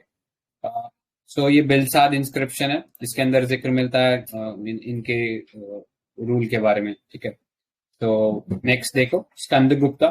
तो स्कंद गुप्ता भी हमने देखा था कि जूनागढ़ इंस्क्रिप्शन में इनका नाम लिखा हुआ है, ठीक है। इन्होंने जो सुदर्शन लेक है उसको वापस रिपेयर कराया था। तो हिस्ट्री में ये 2 बार रिपेयर हुआ है, पहले मतलब first under Rudra Daman 1, and फिर स्कंद गुप्ता वापस इसको रिपेयर कराते हैं, ठीक है। सो ये याद रखना। And he adopted the title of Vikramaditya. बोला था क्या कि किसी ने बोला था स्टार्टिंग में, सुदर्शन लेक अशोका के टाइम पे नहीं, ये चंद्रगुप्त के टाइम पे बनी थी। हाँ, चंद्रगुप्त ने उसको बनाया था, एंड जूनागढ़ इंस्क्रिप्शन में सबसे पहले उन्हीं का नाम है, और फिर क्रोनोलॉजिकली इनका नाम है रुद्र दमन और स्कंदगुप्त, ठीक है। ठीक है, तो फिर बाद में छोटे मोटे रूलर्स आते हैं which are not very important, और फिर ये डायनेस्टी एंड हो जाती है, ठीक है, और फ्यूडेटरीज इनके राइज हो जाते हैं, ठीक है। सो हुन्स इन्वेजन एक कारण था जिनकी वजह से डिक्लाइन होता है। दूसरा, फ्यूडेटरीज जो है उनका राइज हो जाता है। हमने देखा था in case of Mauryan dynasty, उनमें जो एडमिनिस्ट्रेटिव स्ट्रक्चर था वो क्लियरली डिफाइंड था और बहुत ही फॉर्मलाइज था। अभी हमने जैसे देखा, हरि सिन्हा ने 2-3 पोस्ट ले रखी थी कि वो कोर्ट पोएट भी थे, और फिर वो महादंड नायिका भी थे, और वो minister of war and peace भी थे, ठीक है। वो संधि करने वाले जो मिनिस्टर होते हैं वो भी थे। तो इस तरह से मल्टीपल पोस्ट हो गए थे, तो फ्यूडेटरी जो थे वो खूब राइज हो गए थे, उनकी पावर बढ़ गई थी, एंड जो सेंट्रल अथॉरिटी थी वो धीरे धीरे कम होती गई, ठीक है। तो इस सेंस में याद रखते तो राइड ऑफ फ्यूडेटरीज भी एक इंपॉर्टेंट रीजन था of decline of Guptas. Next, gradual decline in economic prosperity, ठीक है। तो ट्रेड वगैरह जो थे, क्योंकि फ्यूडेटरीज राइज हो गए थे, तो धीरे धीरे ट्रेड भी कम होने लग गया था, अटैक्स भी बहुत ज्यादा होने लगे थे, तो उस सेंस में जो इकोनॉमिक प्रोस्पेरिटी थी वो डिक्लाइन हो गई थी, ठीक है। एंड वो उसका इफेक्ट भी हमें दिखता है कि जो गोल्ड कॉइन्स थे उनमें बहुत ज्यादा एलॉय मिलाने लग गए थे, और एलॉयज जो थे उनका कंटेंट काफी बढ़ गया था। तो इस तरह से याद रख सकते हो। सॉरी, हाँ। इसके अलावा जो गिल्ड्स थे या जो श्रेणीज थे, जिन ग्रुप ऑफ मर्चेंट्स, वो अपना जो है फिर एरिया भी शिफ्ट कर गए। लाइक यहाँ पे एक इंस्क्रिप्शन है, Mandsaur inscription which is in MP. तो वहां पे लिखा है कि जो सिल्क वीवर्स थे वो गुजरात से मालवा की तरफ जो थे वो शिफ्ट हो गए थे, और नॉन प्रोडक्टिव या जो नॉन जो ओरिजिनली जो काम करते वो छोड़ चुके थे। ठीक है। सो अभी आई थिंक चैनल में अगर क्वेश्चन देखा हो तो ये वाला क्वेश्चन पूछ लेता। तो इसी सिमिलर लाइंस पे यूपीएससी ने 2021 में क्वेश्चन पूछा था कि इनमें से कौन सी जो डायनेस्टी है वो राइज हो गई थी आफ्टर डिक्लाइन ऑफ हर्षवर्धना। ठीक है। तो वहां पे बस हर्षवर्धना को रिप्लेस करके गुप्ता डाल दिया। तो ये तीन डायनेस्टीज थी जिन्होंने नॉर्थ में इन्फ्लुएंस जमाया था। Pushyabhuti, Thaneshwar present day Haryana, Maukharis of Kannauj present day UP, and Maitrakas of Valabhi present day Gujarat. ठीक है। इसके अलावा साउथ इंडिया में जो चल रहे थे वो आगे साउथ इंडिया वाले पार्ट में देखे। ठीक है। सो वाका टाकास के बारे में डिस्कस करते हैं। वाका टाकास डेक्कन वाला जो रीजन था वहां पे थे। ठीक है। उन्होंने सातवाहनास को सक्सीड किया था, and just like Satavahanas, they were also considering themselves as Brahmin and followed the Brahmin religion. तो वही वैदिक जो स्क्रिप्चर्स थे वो सब चीजें वो लोग फॉलो कर रहे थे, ब्राह्मण्स को दान दे रहे थे, बट साथ ही साथ बुद्धिज्म को भी पेट्रोनाइज कर रहे थे। तो अगेन हमने देखा था सातवाहनास के अंदर अजंता में केव्स का डेवलपमेंट होता है। सिमिलरली वाका टाकास के अंदर भी केव्स का डेवलपमेंट देखने को मिलता है। एंड इससे पहले हमने पढ़ा था कि गुप्ता पीरियड के अंदर एक मैट्रिमोनियल अलायंस हुआ था वाका टाकास और इनके बीच में। ठीक है। प्रभावती गुप्ता जो थी वो चंद्रगुप्ता सेकंड की डॉटर थी, and she married Rudrasena second, and उनकी जल्दी मौत हो जाती है, जिसके बाद वर्चुअली या डी फैक्टो जो रूल होता है ये वाका टाकास के ऊपर चंद्रगुप्ता सेकंड का ही हो जाता है। ठीक है। सो ये था। बाकी ये याद रखना बुद्धिस्ट विहारास और चैत्यास अजंता के में इनके अंडर पेट्रोनेज भी बन रही थी। सो वाका टाका किंग हरिसेना एक इम्पोर्टेंट इन्फ्लुएंस थे ये केव्स बनाने के ऊपर। ठीक है।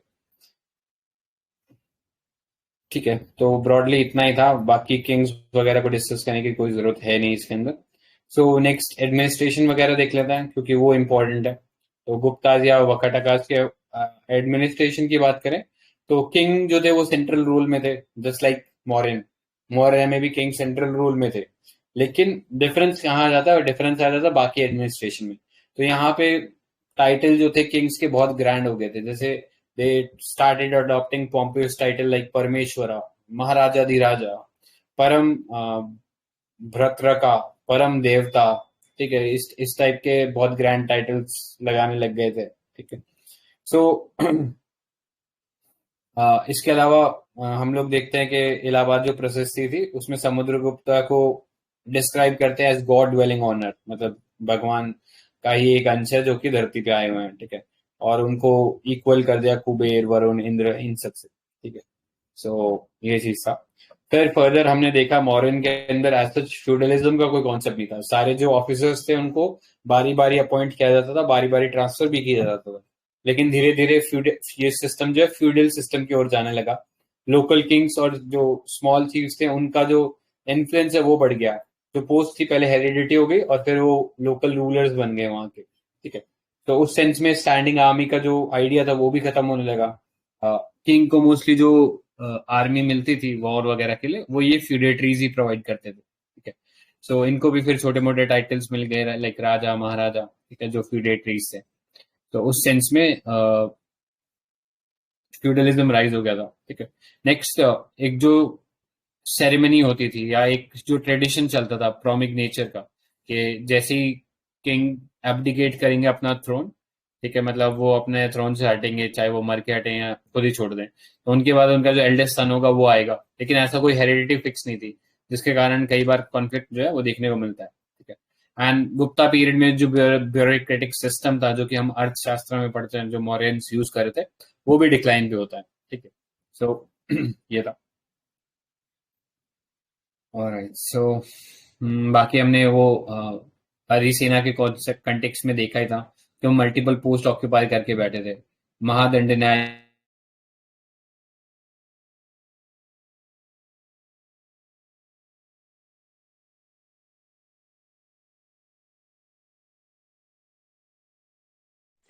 संजय सर कुछ बोल रहे हैं क्या? वो ये भी बताना चाहिए। ऑडियो आ रहा है क्या यार? हेलो। अभी आ हाँ आया। लास्ट बता सकते हो कहाँ पे मिस हुआ?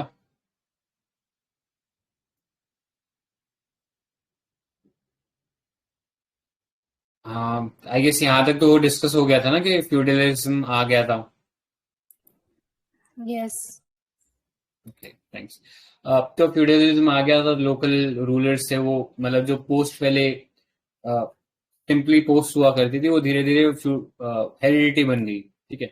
एंड फिर वो जो लोकल रूलर्स थे वो सप्लाई करते थे आर्मी वगैरह, जो मेन किंग था उसको, ठीक है। एंड गुप्ता पीरियड के अंदर जो ब्यूरोक्रेटिक सिस्टम हमने मौर्यस के अंदर देखा था अर्थशास्त्र के थ्रू जिसका जिक्र मिलता है, वो सब डिक्लाइन पे आ गया था, ठीक है। सो most important officers under Gupta were called Kumar Amatyas with an office of their own called अधिकारना, ठीक है। तो ये धीरे धीरे इनको पहले पैसा कैश में दिया जाता था, बट बाद में फिर काइंड में दिया जाने लगा, ठीक है। और फिर काइंड में दिया जाने लगा तो वो फिर ज्यादातर लैंड के फॉर्म में दिया जाने लगा। तो ऐसे करते करते वो पोस्ट हेरिडिटी हो गई, ठीक है। सो हरिसेना के कॉन्टेक्स्ट में हमने देखा भी कि वो मल्टीपल टाइटल्स लेके बैठे हुए थे, जैसे वो महादंड नायिका भी थे, चीफ जुडिशियल ऑफिसर भी थे, और महासंधि विग्रहारिका भी थे, ठीक है। मतलब किंग के ब्याह पे वो पीस या ये वॉर की ट्रीटी भी साइन करके आते थे, ठीक है।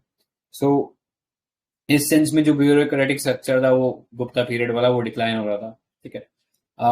एंड एडमिनिस्ट्रेशन की बात कर लेते हैं in terms of structure of the पूरा एडमिनिस्ट्रेशन। तो सबसे ऊपर जो लेवल था एडमिनिस्ट्रेशन का वो था प्रोविंसेस, ठीक है। कि पूरा कंट्री है या पूरा उनका रीजन है, फिर वो डिवाइडेड होता था प्रोविंसेस में। तो प्रोविंसेस के लिए वर्ड इस्तेमाल किया जाता था भुक्ति, ठीक है, याद रखना भुक्ति। एंड भुक्ति को हेड कौन करता था, तो बता सकता है? वो हेडिंग भुक्तिस, उपारिका। करेक्ट। तो उपारिका उनको हेड करे थे। नेक्स्ट विश्या था, विश्या डिस्ट्रिक्ट। तो विश्या का सिंपल ही था, विश्यापति जो थे वो उसको हेड करते थे। फिर डिस्ट्रिक्ट के नीचे सब डिस्ट्रिक्ट आते थे कॉल्ड विथीस, और फिर लास्ट में ग्राम्स आते थे, ठीक है, मतलब विलेज। सो उनको बेसिकली जो ग्रामिका जो होते थे वो हेड करते थे, या ग्राम अध्यक्षा उनके लिए वर्ड इस्तेमाल किया जाता था, ठीक है।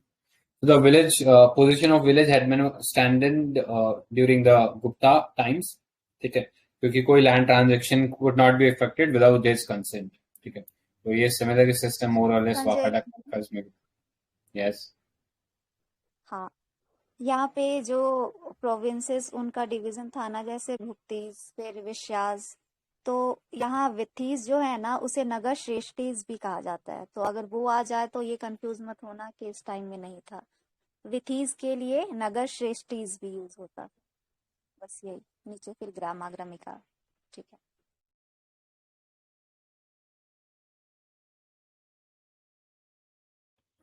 ठीक है, तो ये याद रखना, ये इस टाइप से पूरा साइकिल दिया हुआ, तो ये पता होना चाहिए अपने को, ठीक है। इसके अलावा हाँ आगे दिया हुआ इधर वैसे नगर श्रेष्ठीन वाला पार्ट, ठीक है, तो देख लेना। नगर श्रेष्ठीन चीफ मर्चेंट वगैरह जो थे उनके लिए इस्तेमाल होता था।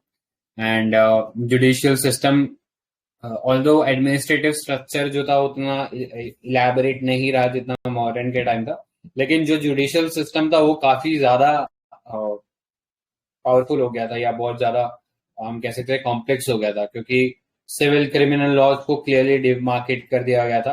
बहुत सारे क्राइम जो थे वो उनके लिए सजा भी तय कर दी गई थी कि अगर ये क्राइम होगा तो ये डेफिनेट सजा मिलेगी।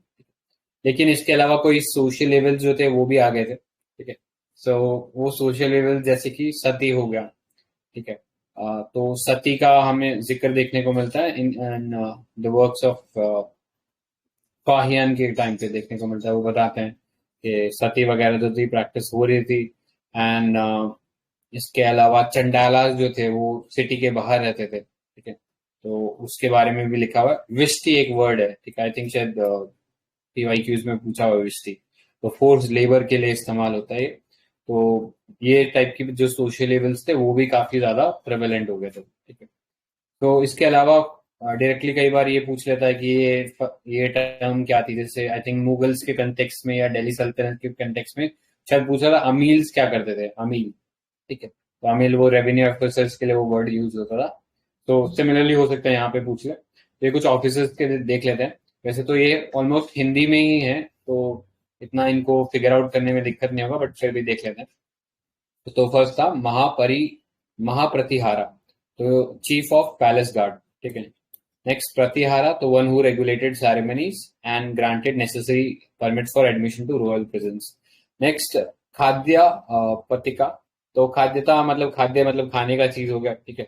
तो वो सुपरिटेंडेंट ऑफ रॉयल किचन होता था। दूध का स्पाइस होते थे। नेक्स्ट दंडपाशिका, तो डिस्ट्रिक्ट लेवल पुलिस ऑफिसर जो कि पनिशमेंट देता था अगर कोई क्राइम कर देता था उसके लिए। Next Vinay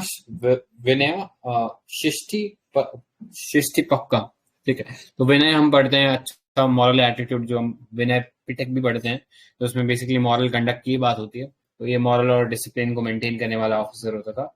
next Akshapatala Adhikarta, meaning keeper of royal records. Next Pustapalas, record keeper of land transfer. Next Shaulkika, collector of Shulk. Next Khila, meaning untilled land, मतलब जिसपे खेती नहीं करी गई है। Aprahata, cultivable waste land. Aprada, unsettled land. Vastu, habitable land. Pataka, land measurement, ठीक है, याद रखना पटाखा मतलब लैंड मेजरमेंट था। एंड पंचयातन, वो 5 स्टाइल था, ठीक है। सो ब्रॉडली इसमें यही था। ऑलराइट, बाकी ब्रह्मदया अग्र, हाँ ये बोलो। दूत का जो है ना, जो स्पाई, लेकिन गुप्ता के टाइम कोई स्पाई सिस्टम नहीं था, तो मे बी ये लोग दूत का एम्बेसडर के लिए यूज कर रहे हैं, क्योंकि फाहीन के उसमें वो मिलता है कि स्पाई सिस्टम नहीं था इनके यहाँ। ठीक है, देख लेना, मे बी कंफर्म कर लेना ये वाला फैक्ट। ऑलराइट, और तो एक याद रखना, वो मतलब कंडीशन ऑफ वुमेन में, कि स्वयंवर इनके टाइम में स्टार्ट हुआ था, ठीक है। और फिर चाइल्ड मैरिज भी, मनुस्मृति को इन लोगों ने ग्रेटर प्लेस देना स्टार्ट कर दिया था सोसाइटी में, तो चाइल्ड मैरिज स्टार्ट हुआ। राइट, तो ये देख लेना, ब्रह्मदया, अग्रहारा, शासनास, ये लैंड जो थे, जो ग्रांट दिए जाते थे ब्राह्मणस को, उनके लिए ये वर्ड इस्तेमाल होता था। इसके अलावा एग्रीकल्चर टैक्स भी देखने को मिलते हैं गुप्ता इंस्क्रिप्शन में। तो टैक्सेस के नाम पता होने चाहिए। उपारिकाज, तो टेम्परेरी जो टेनेंट्स होते थे या शेयर क्रॉपर्स टाइप के हो गए, उनके ऊपर उपारिका लिखता था। और उद्रंगा, ठीक है, एग्जैक्ट नेचर तो इसको पता नहीं, लेकिन प्रॉब्ली ये भी एक टैक्स हुआ करता था, ठीक है। तो ये उद्रंगा और उपारिका पता होना चाहिए, टैक्सेस थे अंडर गुप्ता पीरियड, ठीक है। सो इसके अलावा वकाटका के अंदर हम किल्पिता, परचेज टैक्स और सेल्स टैक्स का जिक्र मिलता है। उपा किल्पिता, एडिशनल माइनर टैक्स, तो इन सबके जिक्र मिलते हैं, ठीक है। सो मोरलेस इतना ही था इसके अंदर इम्पोर्टेंट। सोसाइटी में जो ब्राह्मणिकल इन्फ्लुएंस था वो काफी बढ़ गया था, ठीक है। वर्ना सिस्टम और ज्यादा रिजिड हो गया था। वर्ना से बढ़ के अब कास्ट सिस्टम पे आ गए थे। चंडालास को बाहर रखा जाता था, ठीक है, जो विलेजेस थे या जो जितने भी हैबिटेबल एरियाज थे उनसे। तो फाहियान भी इस चीज के बारे में एक्चुअली लिखते हैं, ठीक है। स्टेट ऑफ वुमेन हमने डिस्कस कर ही लिया कि डिक्यूरेट हो रहा था। एंड ईरान जो है मध्य प्रदेश में, वहां पे एक इंस्क्रिप्शन मिलता है जिसमें पता लगता है सती जो सिस्टम था ये प्रेवलेंट था, ठीक है। सो ये याद रख सकते हो। ऑलराइट,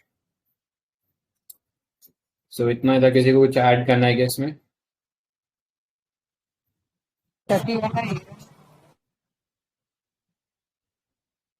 यस, ठीक है, तो देख लेना नालंदा जो हमने अभी पढ़ा कुमारगुप्ता के अंदर बना था। उसके अंदर बुद्धिज्म मेजरली पढ़ाया जाता था, बट इसके साथ साथ और रिलीजन भी थे। हिंदुइज्म से रिलेटेड टेक्स्ट भी था, और तांत्रिज्म भी फिर उसमें जुड़ गया था बाद में। तो वज्रयाना ट्रेडिशन के अंदर हम देखते हैं तांत्रिसिज्म जो है वो पार्ट बन जाता है बुद्धिज्म का भी, तो उसको भी प्रीच कर रहे थे, ठीक है। सो लिटरेचर में रामायण और महाभारत जो है वो कंपाइल्ड होती है 4th सेंचुरी में। विष्णु पुराण, वायु पुराण, मत्स्य पुराण, इन सब में जिक्र मिलता है गुप्ताज के बारे में, तो प्रॉब्ली ये उसी टाइम पीरियड में लिखी गई थी, ठीक है। सो ये पता लगता है हमें। इसके अलावा हमने कालिदास के वर्क सारे देख ही ले, तो उसको डिस्कस करने की जरूरत नहीं है अभी। डिटेल में देखना हो तो और देख सकते हो, ठीक है। तो आई गेस कालिदास के तो सबको ही पता होंगे, लेकिन बाकियों के देख लेते हैं। लाइक शूद्रक, तो इन्होंने किताब लिखी थी मिर्च कटिकम। मिर्च कटिकम का मतलब लिटिल क्ले कार्ट, क्या समझ लेना, खिलौने की कहानी है ये एक अगेन लव अफेयर टाइप की कहानी है, बट ये डिफरेंट थी बाकी कहानियों से इन द सेंस कि जितनी भी कहानियां थी बाकी उनमें सब में हैप्पी एंडिंग होती थी, मतलब वो राजा रानी मिल गए और सुखी परिवार, उस टाइप की कहानी होती थी। लेकिन मिर्च कटिकम में लास्ट में एक ट्रेजेडी होती है, ठीक है। तो ये ब्रॉडली थीम इसमें ये रहता है, एक पुअर ब्राह्मण होता है, उसको एक कोर्ट डांसर से प्यार हो जाता है, ठीक है। तो उसके बारे में कहानी है, तो ये याद रखना, थीम ये है। नेक्स्ट विशाख दत्त ने लिखी है मुद्राक्षा देवी चंद्रगुप्तम, ठीक है। तो मुद्राक्षा जो है वो कहानी है ascent of power of Chandragupta Maurya के, कैसे वो धनानंद को हरा के पावर में आता है। और देवी चंद्रगुप्तम जो है वो प्रॉब्ली चंद्रगुप्ता वन की जो वाइफ है शायद, उनके बारे में लिखी गई है, ठीक है। नेक्स्ट भरावी, तो इन्होंने कृता अर्जुनिया लिखी है, ठीक है, जो अर्जुन और लॉर्ड शिवा के बीच में स्टोरी है, ठीक है। दांडेन ने काव्य दर्शना एंड दशा कुमार चरित्र, अमर सिंह ने पढ़ लिया, अमर कोशा लिखी थी। भाषा जो थे उन्हें मध्यम व्यगा, दूता घटोकच्छा एंड दूता काव्य, बाल चरित्र और चरुदत्ता ये लिखिए, ठीक है। भाटी रावण वदाता, ठीक है, ये लिखिए, रामा की लाइफ है, ठीक है। सो वो है। विष्णु वर्मा, ये इंपॉर्टेंट है, विष्णु वर्मा नहीं, सॉरी विष्णु शर्मा है। तो इन्होंने पंचतंत्रा लिखी है, ठीक है। तो जो कहानियां बचपन में हम लोग पढ़ते थे जानवरों वगैरह के बारे में, तो विष्णु शर्मा ने लिखी है, ठीक है। इसके अलावा आई गेस कौन सी किताब थी एरोटिक थीम वाली, वो किसी को याद है क्या? सियायन याद है, हाँ उसकी बुक करेक्ट, हाँ, तो बुक का नाम था कामसूत्र बुक। हाँ, कामसूत्र बुक थी, वत्स्याना ने लिखी थी, ठीक है। तो वो याद रख सकते हैं। सो यही था। बाकी आर्ट एंड आर्किटेक्चर में जो केव्स थी वो डेवलप हुई थी अजंता एलोरा की, ठीक है। टोटल कितनी केव्स है अजंता में? 24। 29, ठीक है। याद रखना, फ्रेस्को पेंटिंग करी गई है। इसके अलावा उदयगिरी और बाग केव्स में भी इम्पोर्टेंट इन्फ्लुएंसेस मिलते हैं इनके। सो ब्रॉडली यही था, बाकी सब हमने पढ़ लिया है, ठीक है। किसी को कुछ और ऐड करना है क्या?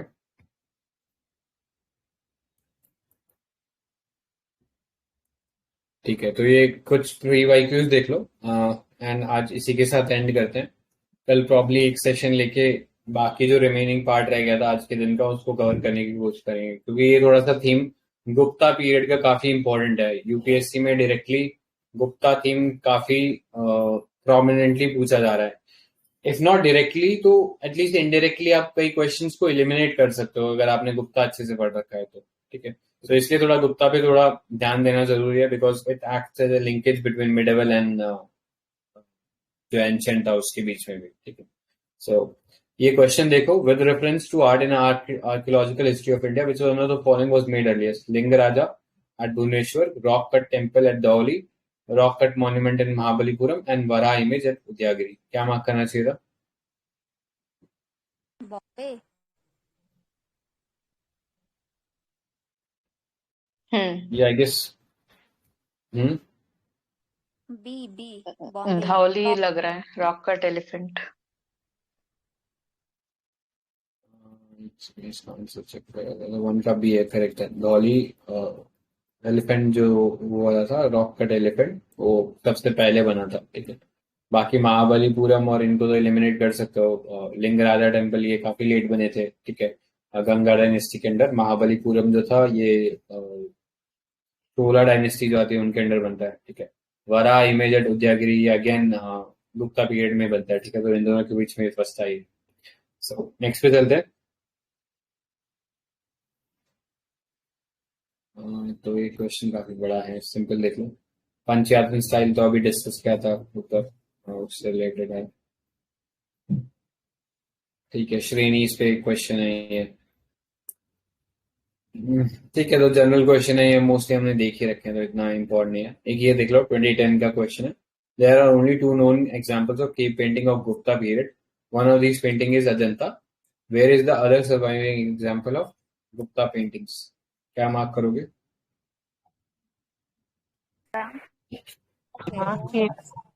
ए ए हाँ, करेक्ट, ये बाग केव्स इसका आंसर था। ठीक है, तो इतना इम्पोर्टेंट है, अभी के लिए यहीं स्टॉप करते हैं। तो क्वेश्चंस पता लग गए होंगे किस टाइप के पूछे जा रहे हैं। तो जैसे ये मिर्च का टिकम पे एक सवाल था, थीम पूछ रहा था, ठीक है, तो इसका अभी हमने जस्ट देखा था, it was a love affair between a rich merchant and a daughter of courtesan. ठीक है, तो ये इसका आंसर था। ऑलराइट, तो किसी को कुछ और ऐड करना है क्या?